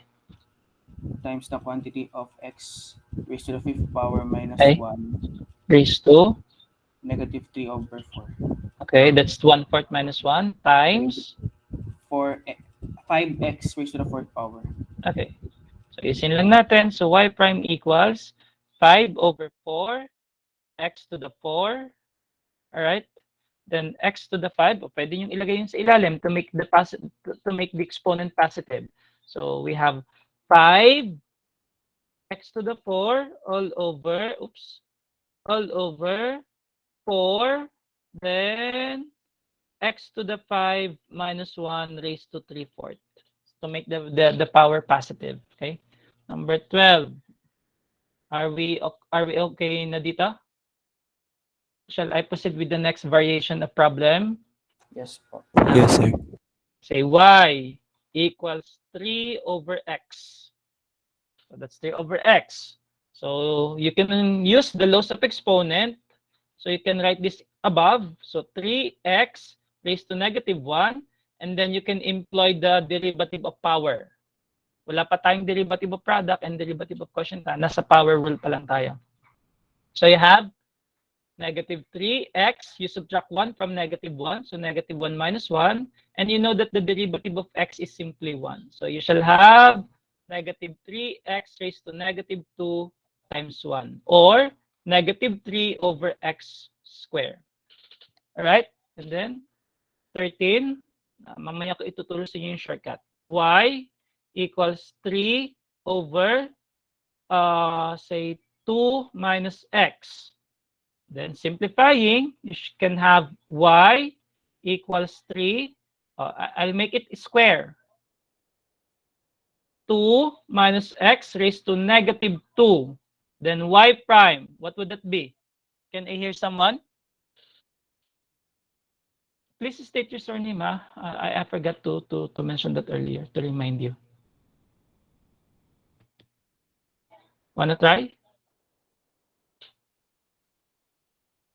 By applying the same technique here. Sir, suan po. Okay, go. Ano po? Negative 2 times 3 equals negative 6. Quantity of 2 minus x. Over negative 3. Hold on. Ay, ano pala po? Raised to negative 3 po pala. 8 times? Times, ano po? Times, ano po? Negative 1. Okay. Negative 1 is the derivative of 2 minus x, and then arrange natin. So that will become negative 6 times negative 1 is positive 6 all over 2 minus x raised to the 3rd power. Okay? Okay, this is the shortcut. Number 12. Balikan ko yung number 12. Y equals 3 over x. So kapag siya ay nasa denominator, so this is what you're going to do. So y prime equals, you copy x. What's the power here? 1, di ba? 1, 1. So 1 times 3 is 3. So instead of subtracting the power, you shall add 1 kasi yung x nasa denominator. So then 1 plus 1 will become 2, and then you oppose the sign. So that's negative 3 over x squared. And then there you go. All right? So next, say 14. Y equals 3 over x squared. So y prime equals, you draw the vinculum, then 2 times 3, that's 6, and then x, and then you add 1 here, 3, and then you oppose the sign. So that's negative 6 over x cubed. Getting it right? Yes po. Yes, Yes, Yes, sir. Yes. Let me generalize the formula. So this is the generalized formula. If you were given y equals c over x raised to n, and its derivative, y prime or dy dx, you can watch these formulas on my YouTube, on my video, yung derivatives of algebraic functions. I presented there some shortcut technique on how to differentiate this kind of function so as the product rule and the quotient rule. Meron akong mga shortcut doon. I mean, it's just a technique which also derived by differentiation. So you shall have, gawin natin muna sa usual method. So what are you going to do here is, C is constant.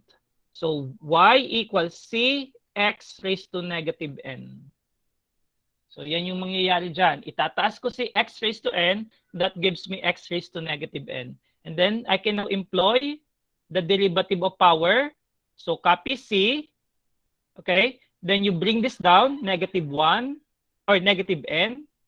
So that's negative cn, x, and then you subtract 1 from here. Negative n minus 1. Tama? All right, hello? Yes po. Yes, sir. Okay, so we shall now have y prime equals negative cn all over x, okay, raised to negative n minus 1. Okay, and then you can, this x raised to negative n minus 1, when this is simplified, so that's x raised to negative 1 times n plus 1. All right? And then that can be simplified as yung n plus 1.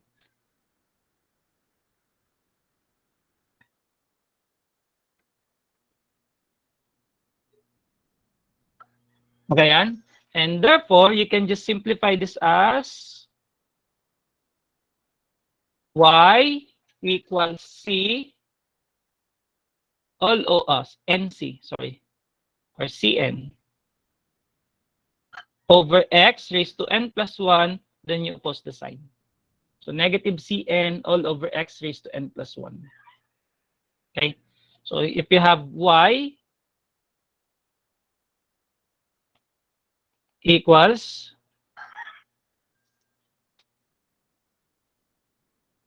hold on. Ayusin ko lang ta. So this is hold on. Before this. Okay. So that's negative cn x. We factor out negative 1 here. N plus 1. And then when you write this on the denominator, it will change the sign. Kaya siya ay magiging y prime equals negative cn all over, ibababa ko dito, so mababago yung sign niya. Kaya siya ay magiging n plus 1. Okay? And yeah, so this is the technique on how to differentiate this form of function. That's negative cn over n plus 1. So you have 14, say y equals 3 halves x raised to the 5th power. So what would that be? Y prime equals, that's 5 times 3, that's 15 over 2 x, 5 plus 1, 6, and then you oppose the sign. Getting it right? Any comments, violent reaction? Wala naman po. 16. Answer. Y, say 4. Sir, paano po pagka x plus 1 na siya or 2x plus 1? Okay? So you can we still apply that technique, sir? Sige, gawa tayo ng formula for that. Say gawin ko tong cube. Eh sir, paano po pala pagka fraction yung exponent? Say y equals to 7 over 2 x raised to 4/5. Ay, just ganun din. Y prime equals 7 times 4/5 over 2x 4/5 plus 1. That's 9 over 5. Pag nag-a-add kayo na, halimbawa, 4/5 plus 1, ito na lang yung i-add nyo. 4 plus 5, that's 9. Then you copy the denominator. Okay? If it is 2, halimbawa, 4/5 plus 2. So, paano yun? Eh di, 4 plus 5 plus 5. That's 15 over 5. That's 14 lang pala, sorry. 14 over 5. Ulit, kapag ka plus 2, edi 4 plus, ito ay 5 plus 5. Kapag ka plus 3, edi plus 5 ulit. Pagka plus 4, ay di plus 5 ulit. You get my point? Yung whole number here tells you the number of times you are going to add the denominator to the numerator.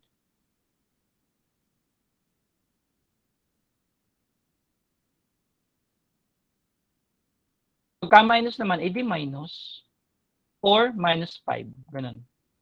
Wow, 4 over 5 minus 1, edi siya ay 4 minus 5, that's negative 1, and then you copy this 5. Kapag ka minus 2, edi dalawang beses din, 4 minus 5 minus 5.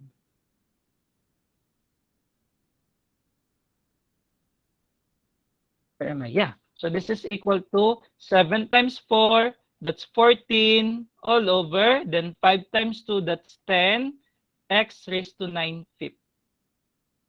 And then eventually, this will give you, divide by 2, 7 over 10 to x raised to 9/5.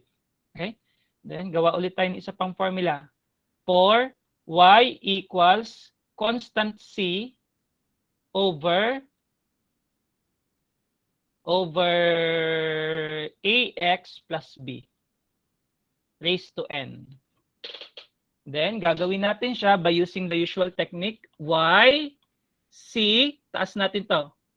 Ax plus b raised to negative n. Okay? Then, this is just, I'm just sharing you some of the formulas that I discovered while teaching differential calculus. You cannot find this in any book. These are just product of my, years of teaching differential calculus. These are just product of what I have observed, what I had noticed, and then I simplified it. You can find it on my YouTube channel. Okay, so by usual process, so you have y prime c times negative n. So negative cn, copy ax plus b raised to negative n. You subtract 1, all right, and then you differentiate ax plus b. Okay, and then this is a. Okay, so you have y prime equals negative acn ax plus b. Then I will factor out negative 1 here. Negative 1 n plus 1. And then y prime is negative acn all over ax plus b. And then you oppose the sign here because we are now, applying the laws of exponents. So this is n plus 1. And this is an extended version of this theorem. Of this, I cannot call it a theorem kasi hindi pa siya verified. You only call a theorem if it is already proven true and correct. So I'll just say it's a proposition. So proposition pa lang siya, or ano ang tawag namin dun sa math? Cannot be a remark eh. Sige, proposition na lang. Kasi hindi pa siya proven. Although I already completed the proof of this formula, so I might include it on my module siguro pag na-modify ko yung module. Okay? You recall this formula, and then I will illustrate this to you. 18. Say y. I hope you're doing this good. Say negative 3 all over. I'll write this. 2x minus 5 raised to 4. So applying the formula, you have y prime equals negative a c n all over ax plus b raised to 4 plus 1, that's 5. So that's negative 12, negative 2, 24 all over 2x minus 5 raised to the 5th power. 19. Y equals 7 over 2 times 5 minus x. And then I'll make it 4x raised to 3. Y prime equals formula negative. Can I hear someone? Yung negative, default yon. Sir, kahal na po. Go. negative 7 o negative times 7. Ay, hindi. Ipo po muna, sir, no? Sige, okay lang. Kahit alin ang mauna din. Negative ACN, kahit alin ang mauna dyan, walang problema. Negative times negative 4 times 7 over 2. Sige. Over 2 times 3. Times 3. All over the quantity of 5 minus 4x raised to 4. Okay. So we shall now have y prime equals, then 2, this is 4. So mawawala na itong 2 na to, di ba? So you can eliminate this. So this will become 2. So you have, positive na siya, 2 times 7 times 3, 21, 42. 42 all over 5 minus 4x to the 4. Okay. Sir, paano po pagka ano na to? Pagka may power na yan. Okay? So let me illustrate that to you. What are you going to do? Actually, you can extend it to a form like this. Say, y equals c all over ax squared plus bx plus c. Then to the n. Okay, so kapag ganyan, ang gagawin nyo lang is y prime equals negative c n times derivative nito. 2ax plus b all over ax squared plus bx plus c raised to n plus 1. Okay? So derivative nun. So let me just generalize it to you. So you have y equals whatever the function on the denominator. I will just let it to be f of x. C all over f of x raised to n. So equals negative cn times the derivative of f of x all over f of x raised to n plus 1. Yan. Right? 20. That's the shortcut method. I mean, a technique. You have negative 2 all over, say, 4 minus 7x cubed raised to 3 halves. Huwag na 3 halves. Baka maano nyo. 3/5 na lang. You have y prime equals, you draw a vinculum here, all right? So you have negative 2 times 3/5 times 3/5 times, that's 3/5, derivative of this, 4 minus 7x cubed, that's minus 21x squared. Okay, all over 4 minus 7x cubed, and then you add 1. 3/5 plus 1, so that's 8. 3 plus 5, that's 8 over 5. And then y prime equals, that's negative 21, positive 21. This is 3, no? Then 2 times 3, 6 over 5, 21. 21 times 3 is 63 times 2, 126. Tama? So that's positive 126 x squared. And then yung over 5 na yon, ilagay nyo lang dito sa ilalim. Then times 4 minus 7x cubed raised to 8 over 5. Alright? Okay, so let's proceed to derivative of product. I'm on prime number 15. What number are we? 21. Okay, allow me to illustrate to you yung natural process muna. Say 2x plus 1, 3x minus 4. Okay, so here, you let u be equal to 2x plus 1 and v equals 3x minus 4. Then du, derivative of 2x plus 1 is 2, dv, derivative of 3x minus 4 is 3. So you have y prime u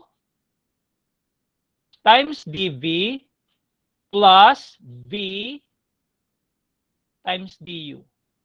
Then you have 2x times 3, that's 6x. 1 times 3 is 3, plus 3x times 2 is 6x. Negative 4 times 2 is minus 8.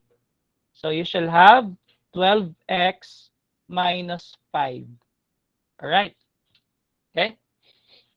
22. You now want to generalize this or one more? Why?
Yeah.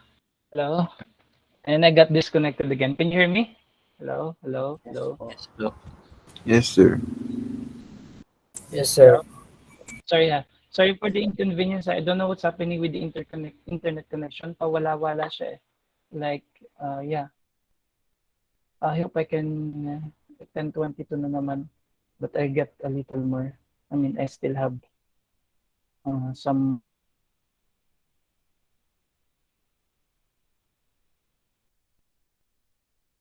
trying to connect my Jamboard. You know, trying to connect.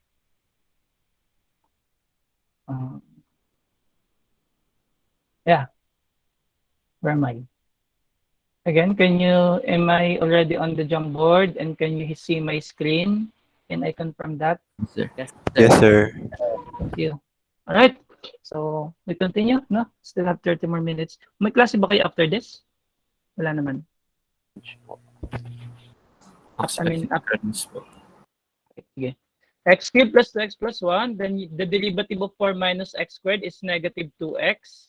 Then plus b 4 minus x squared times the derivative of derivative of this x squared plus 2x plus 1. And that is 3x squared plus 2. All right? Yeah, you can just simplify that part. I will just leave it to you to simplify. Right? And then let's illustrate this now. So you have y, let's generalize the derivative of product. So y equals, if you are differentiating expression of the form ax plus b times cx plus d. Only this form, ha? Only this form. So ibig sabihin, it will not cover yung number 22. So you have y prime equals ax plus b u times the derivative of cx plus d, that is c, plus b, that's cx plus d, times the derivative of u, which is a. And then you now have, you introduce this each term inside and a each term inside, and you shall have c, a, or acx, a, cx plus bc plus acx plus ad. And then y prime equals acx 2acx plus bc plus ad. All right? So say number 23. Y equals 2x plus 1 times 3x minus 4. And then A is equal to 2, B is 1, C is 3, D is negative 4. All right? A is 2x, A is 2, 1 is B, 3x, C is 3, and D is negative 4. And then you apply it here. Y prime 2acx plus bc plus ad. And then you now have 2 times 2 times 3, that's 12x. Then plus 1 times 3, then 2 times negative 4 is minus 8. Naandito na tayo agad. Nasaan yun? Ito. And then you now have 12x minus 5. And this is your y prime. Right? Number 16.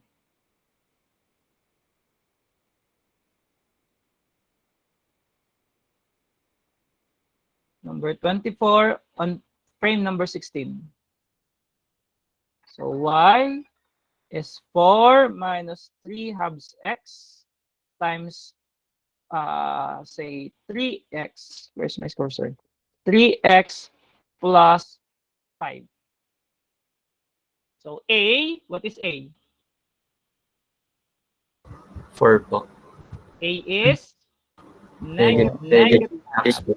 Natandaan nyo na. A and C, katabi sila nung X. Okay? And B is 4. Wag malilito ng pag-assign. 4, C is 3, and D is 5. So you have y prime equals 2a c x plus b c plus a d. And then you now have 2 times negative 3 over 2 is negative 3 times 3 is negative 9. So negative 9x plus 12 minus 15 over 2. So negative 9x, 2 times 12, that's 24. minus 15. So that is 9. We have plus 9. Plus 9. So that's negative 9x plus 9. Okay, 25. So paano kapag may power na? Say, 2x plus 1 raised to 4 x, gawin kong 3x minus 4 raised to 3. Okay? Then gawin muna natin yung usual process. So u is 2x plus 1 to the 4th power, and v is 3x minus 4 raised to the 3rd power. And then du, you differentiate this. Baba si 4, 2x plus 1, copy. You subtract 1 from 4, that's 3. And then you differentiate 2x plus 1. So you have 8, 2x plus 1 to the 3rd power. Then dv, you do the same. Baba si 3, copy 3x minus 4. Then you subtract 1 from 3, so that's 2. And then you differentiate 3x minus 4, and that is 3. So dv is 3 times 3, it's 9, times 3x minus 4 to the 2nd power. Okay? And then we can now use the formula. u, 2x plus 1 to the 4th power times dv, 9 times 3x minus 4 to the 2nd power, and then plus v, where's b? 3x minus 4, sorry. 3x minus 4 raised to the 3rd power times dv, du, sorry, 8 times 2x plus 1. 2x plus 1 to the 3rd power. And then the key here is common monomial factor. Okay? By common monomial factor, you can see this 2x, 2x plus 1, 3x minus 4, 3x minus 4, 2x plus 1. So meaning, you can factor out 2x plus 1 and 3x minus 4. Okay? And then you take a look on the powers. This is 4. And where's the 2x plus 1? And this is 3. So what you're going to do is you get the smaller one. So this is 3, common monomial. For 3x minus 4, this is 2, and this is 3. Okay? So meaning, your common monomial factor is 2. Then times. Then you copy 9. That is what is left there. Times.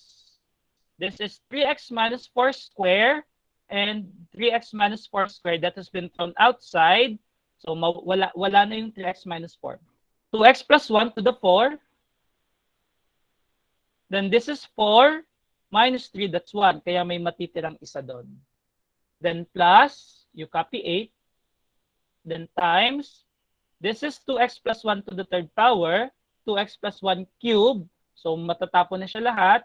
Then may maiiwan na 3x minus 4. And then this is 2. This is 3. So may maiiwang isa sa loob. Okay? You're getting it right? Hello? Boys, girls? Sir, pwede po ulit. Ulit. Which part? Aling part? Masulat po siya. Okay. Sige. Ulitin natin. From the top. From the top. Make it drop.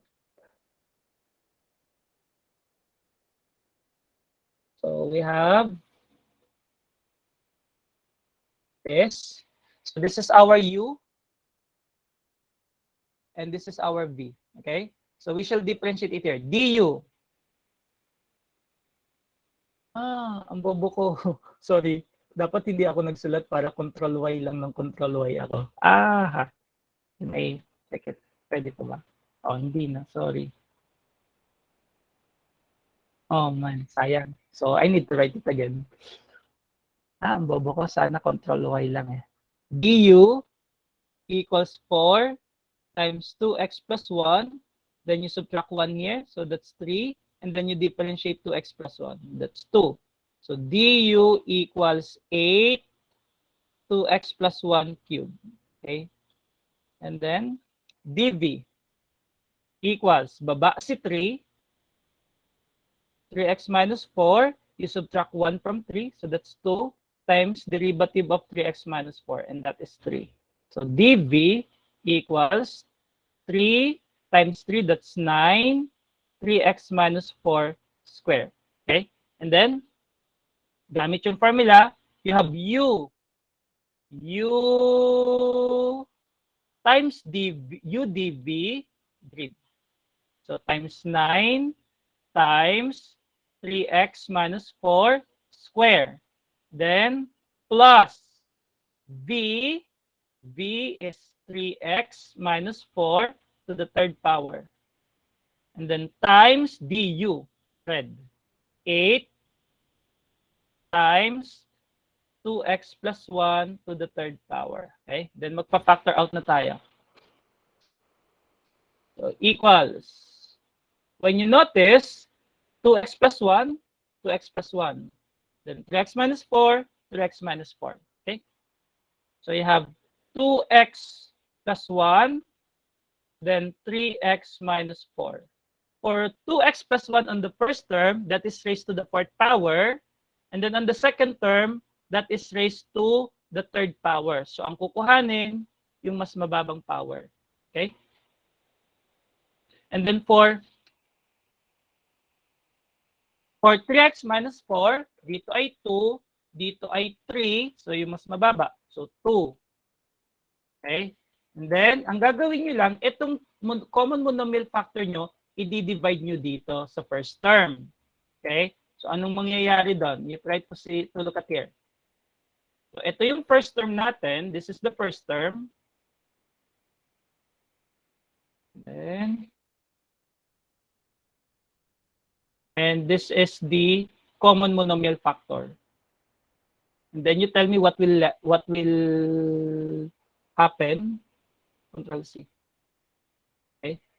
Okay.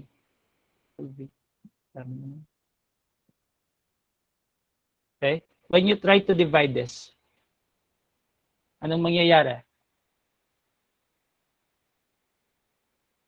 So mawawala na to si 3x minus 4 square, si 3x minus 4 square, and then tingnan nyo to, 2x plus 1 to the 4, apat. There are 4 2x plus 1 on the numerator, and there are 3 2x plus 1 on the denominator. So mawawala to lahat, may maiiwang isa dito. Tama ba? Hello?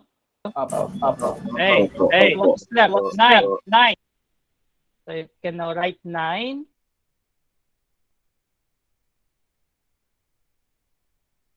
9 times, anong naiwan? 2x plus 1. And then you do the same here. 8 times. So this is 3x minus 4 to the third power. 2x, ano pala? 2x plus 1 to the third power. 2x plus 1 to the third power. Okay, so mawawala na yon. Wala nang 2x plus 1 here. Ang maiiwan is 8, 8, then 3x minus 4. Bakit may maiiwan na 3x minus 4? Kasi magkaiba yung power nila. Ito, parehas na 3. Kaya, mawawala na siya sa loob ng bracket. Ito naman, magkaiba, so may maiiwan sa loob. Ilan ang maiiwan? Eh, di subtract natin.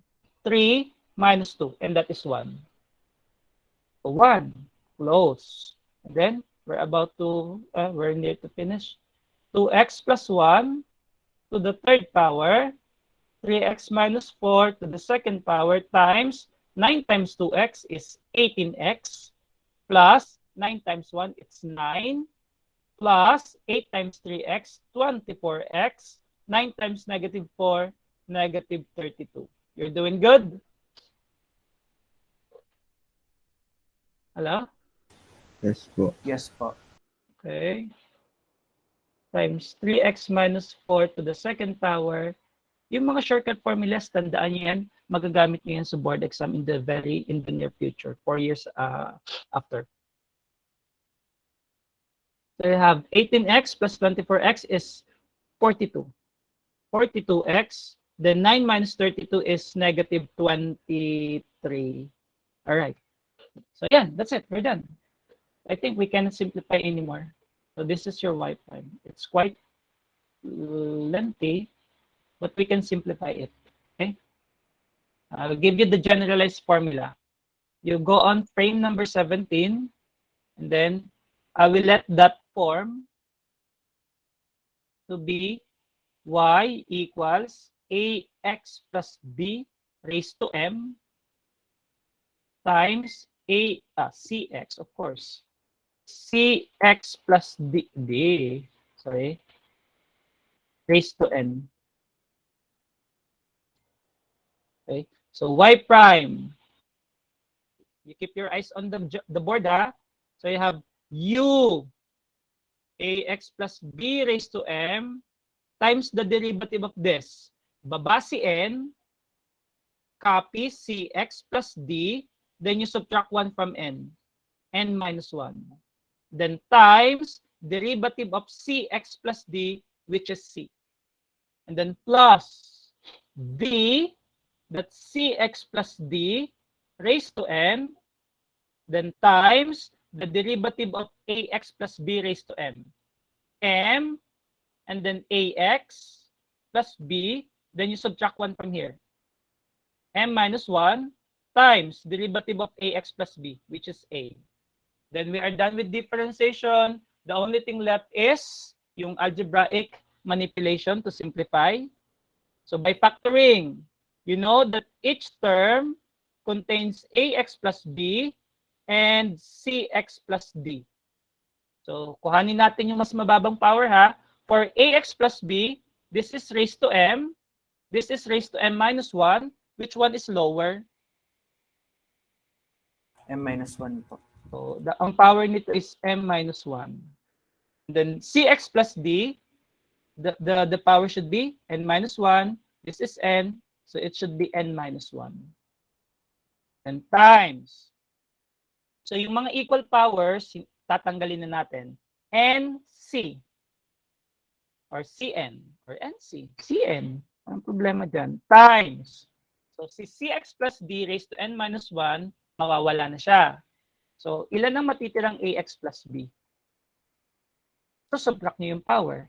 M minus M minus 1. So may matitirang isa. Right? M minus M plus 1. So magsisiro na to. So may matitirang isang power doon. I hope you're still with me, ha? Then plus AM, MA, AM, then times si AX plus B raised to M minus 1 is similar here. So wala nang maiiwan na AX plus B. And then CX plus D na lang. How many power is left? You subtract the powers. N minus N minus 1. So that's still 1. Then the only thing left is to simplify those inside the bracket. Okay? And then we are close to the generalized formula. M minus 1, CX plus D raised to N minus 1 times CNAX, ACNX plus BCN, CNB, BCN plus AMCX, ACMX. Na-alphabetize ko lang siya kapag sinusulat ko. And then AMD plus ADM. Yeah, ito ay MAD. Ito ay BCN. Equals AX plus B raised to M minus 1, CX plus D raised to N minus 1, then ACNX, ACMX, ano yung common? ACX, di ba? Common yung ACX. ACX,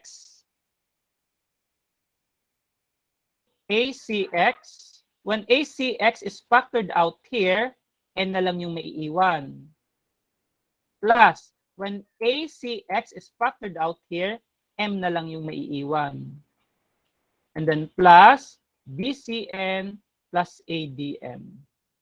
And this is the generalized formula for that form. Okay? So, verify natin yung example natin kanina. So we have 26 na pala yun. 2x plus 1. Ito yung example natin.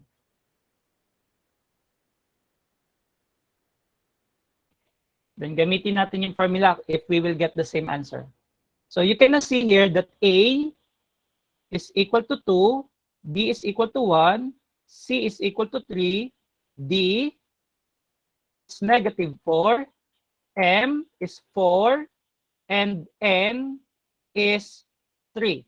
Okay? Using the formula, y prime equals 2x plus 1, subtract ng isa from 4. 3.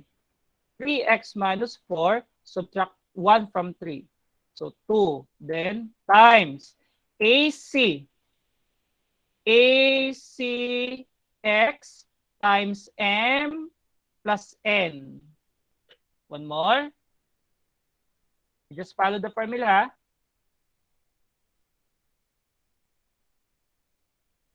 ACX times, hold on. Times N. Pwede naman itong M plus N para mas madali. Yung naka-alphabetize siya. Gawin natin M plus N, yung device natin. M plus N para naka-alphabetize siya. At madaling tandaan.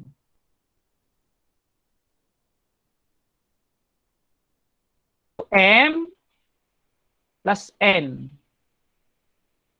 And then plus B, C, N plus A, D, M. 4. Close. Y prime equals 2x plus 1 to the third power, 3x minus 4 square times, simplify ko na ha. I'm just out of space here. So this is, so how much? 4 times 3, that's 7. 2 times 3, that's 6. Yeah. 4 times 3, that's 7. Times 2, that's 14. Times 3, how much? 42. Tama? Right? Opo, sir. 42. Ito ay 42x. So we have 42x. And then we do it also here. So this is 9. Yeah, that's 9. 3 times 3 times 1. And this one is negative 4 times 2 is negative 8. Then times 4, negative 32.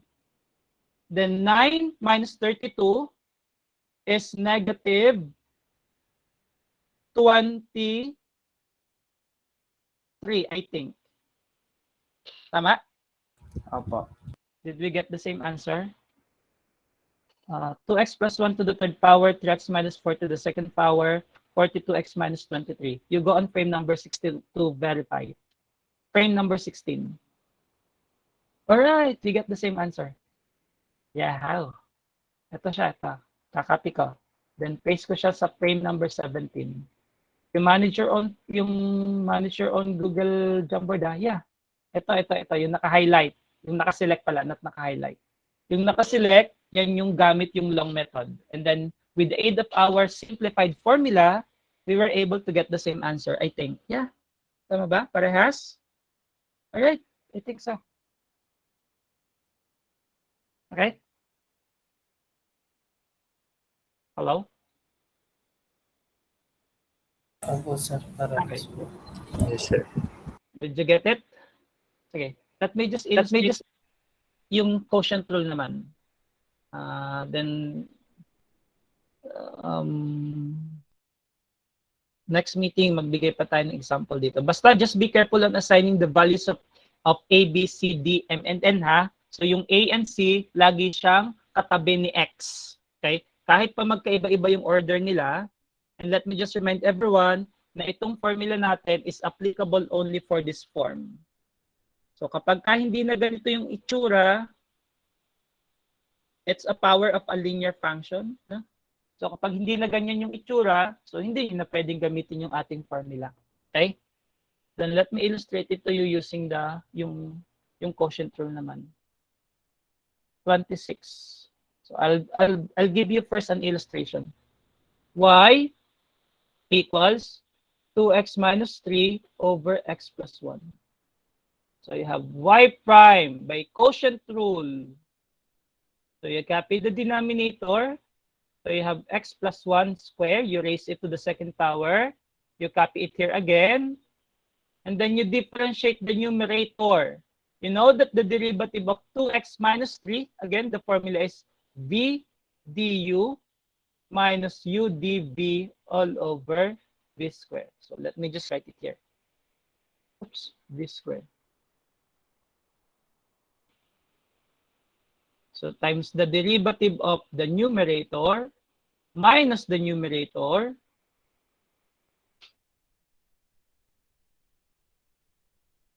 I know you're excited with the shortcut formula, pero allow me to give you 2x minus 3 times the derivative of the denominator. Okay, so y prime equals x plus 1 square. Then you have x plus 1 times derivative of 2x minus 3 is 2 minus 2x minus 3. Derivative of x plus 1 is 1. Okay, so y prime equals x plus 1 square. Then 2 times x is 2x. 2 times 1 is 2. Then 1 times 2x is 2x. Then do not forget this minus sign. Negative 2x. Negative 3 times 1 is negative 3. Then it will become plus 3. So y prime is 5 all over x plus 1 to the third power. Okay? And let me just illustrate it to you. 27. If your function is of this form, ax plus b all over cx plus d. Okay? Gawin natin in long method. Y prime to generate the formula. On the denominator, so you have cx plus d square. And then, can you still hear me? I'm just a little afraid that I might get disconnected again. Yes po, sir. Okay, thank you.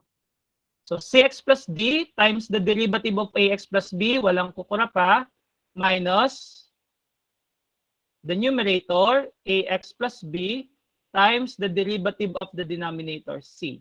And then we simplify, y prime, cx plus d square, and then a times cx is acx, plus a times d is ad, minus acx, then b times c, minus bc.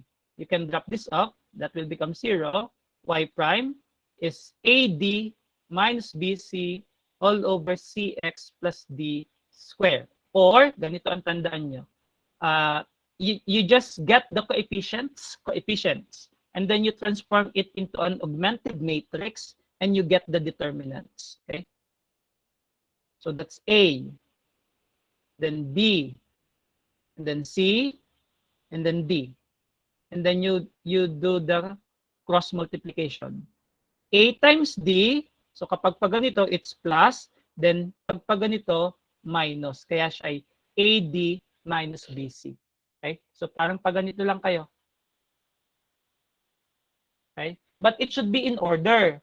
The first term on the numerator should be yung may x. On the denominator, the first term should also be yung may x. Okay? Basta ganito yung itsura nyo. Ax plus b over cx plus d. Okay? Gawin natin dito. That's 2. And then obviously the denominator should be the square of the denominator. So 2, negative 3, then 1, coefficient. 1, and then 1.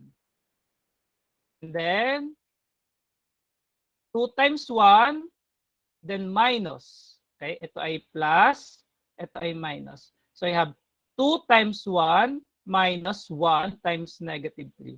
Will this give you 5? Right? Apa. Okay. So again, you remember that formula. I'm on frame number 19. Let's illustrate that problem. 27. Y 2x minus 4 all over 5x plus 3. So y prime You write the denominator. You take the square of it. 3 minutes, kaya to. And then what would be the numerator? So you have 2 times 3. Sige, okay lang. Sulat ko lang dito. 2 times 3, then minus 5 times negative 4. So what would that be? Y prime 6, then this will become 20. 26 over 5x plus 3 square. 2, negative 4, 5, 3. 2 times 3, 6. Minus 5 times negative 4 is negative 20. So that's 6 plus 20. Okay? And then again, last, kapag yung magkabaliktad, 28. Y equals 5 minus 3x all over, say, 4 plus 7x. Okay, hindi. Gawin ko itong 4x. 4x plus 7.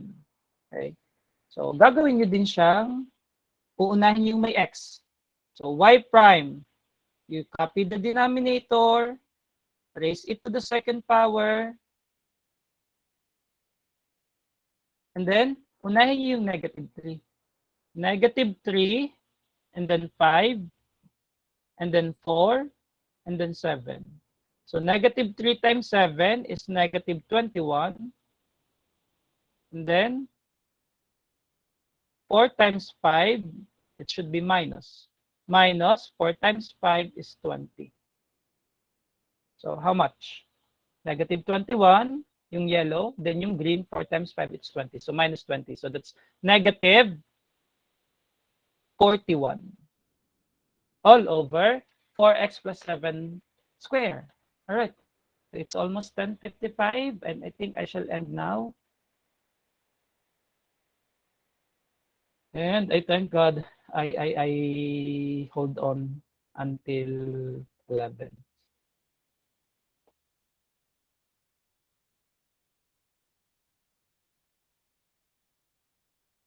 Hello? You still there? Yes po. Yeah, Yes, sir. Yeah, thank you. I'll just stop recording. Sir, pwede po bang gamitin namin yung formula sa exam? Yes, of course. Lahat ng tinuturo ko sa inyo, you can use it on our examination. Sir, tanong lang po. Go. Dun po sa problem number 26 po, Hold on. sadya po bang naka-raise to 3 yung denominator po? Hold on. Naka 3 ba? Sorry. Siguro yung kamay ko. Hold on.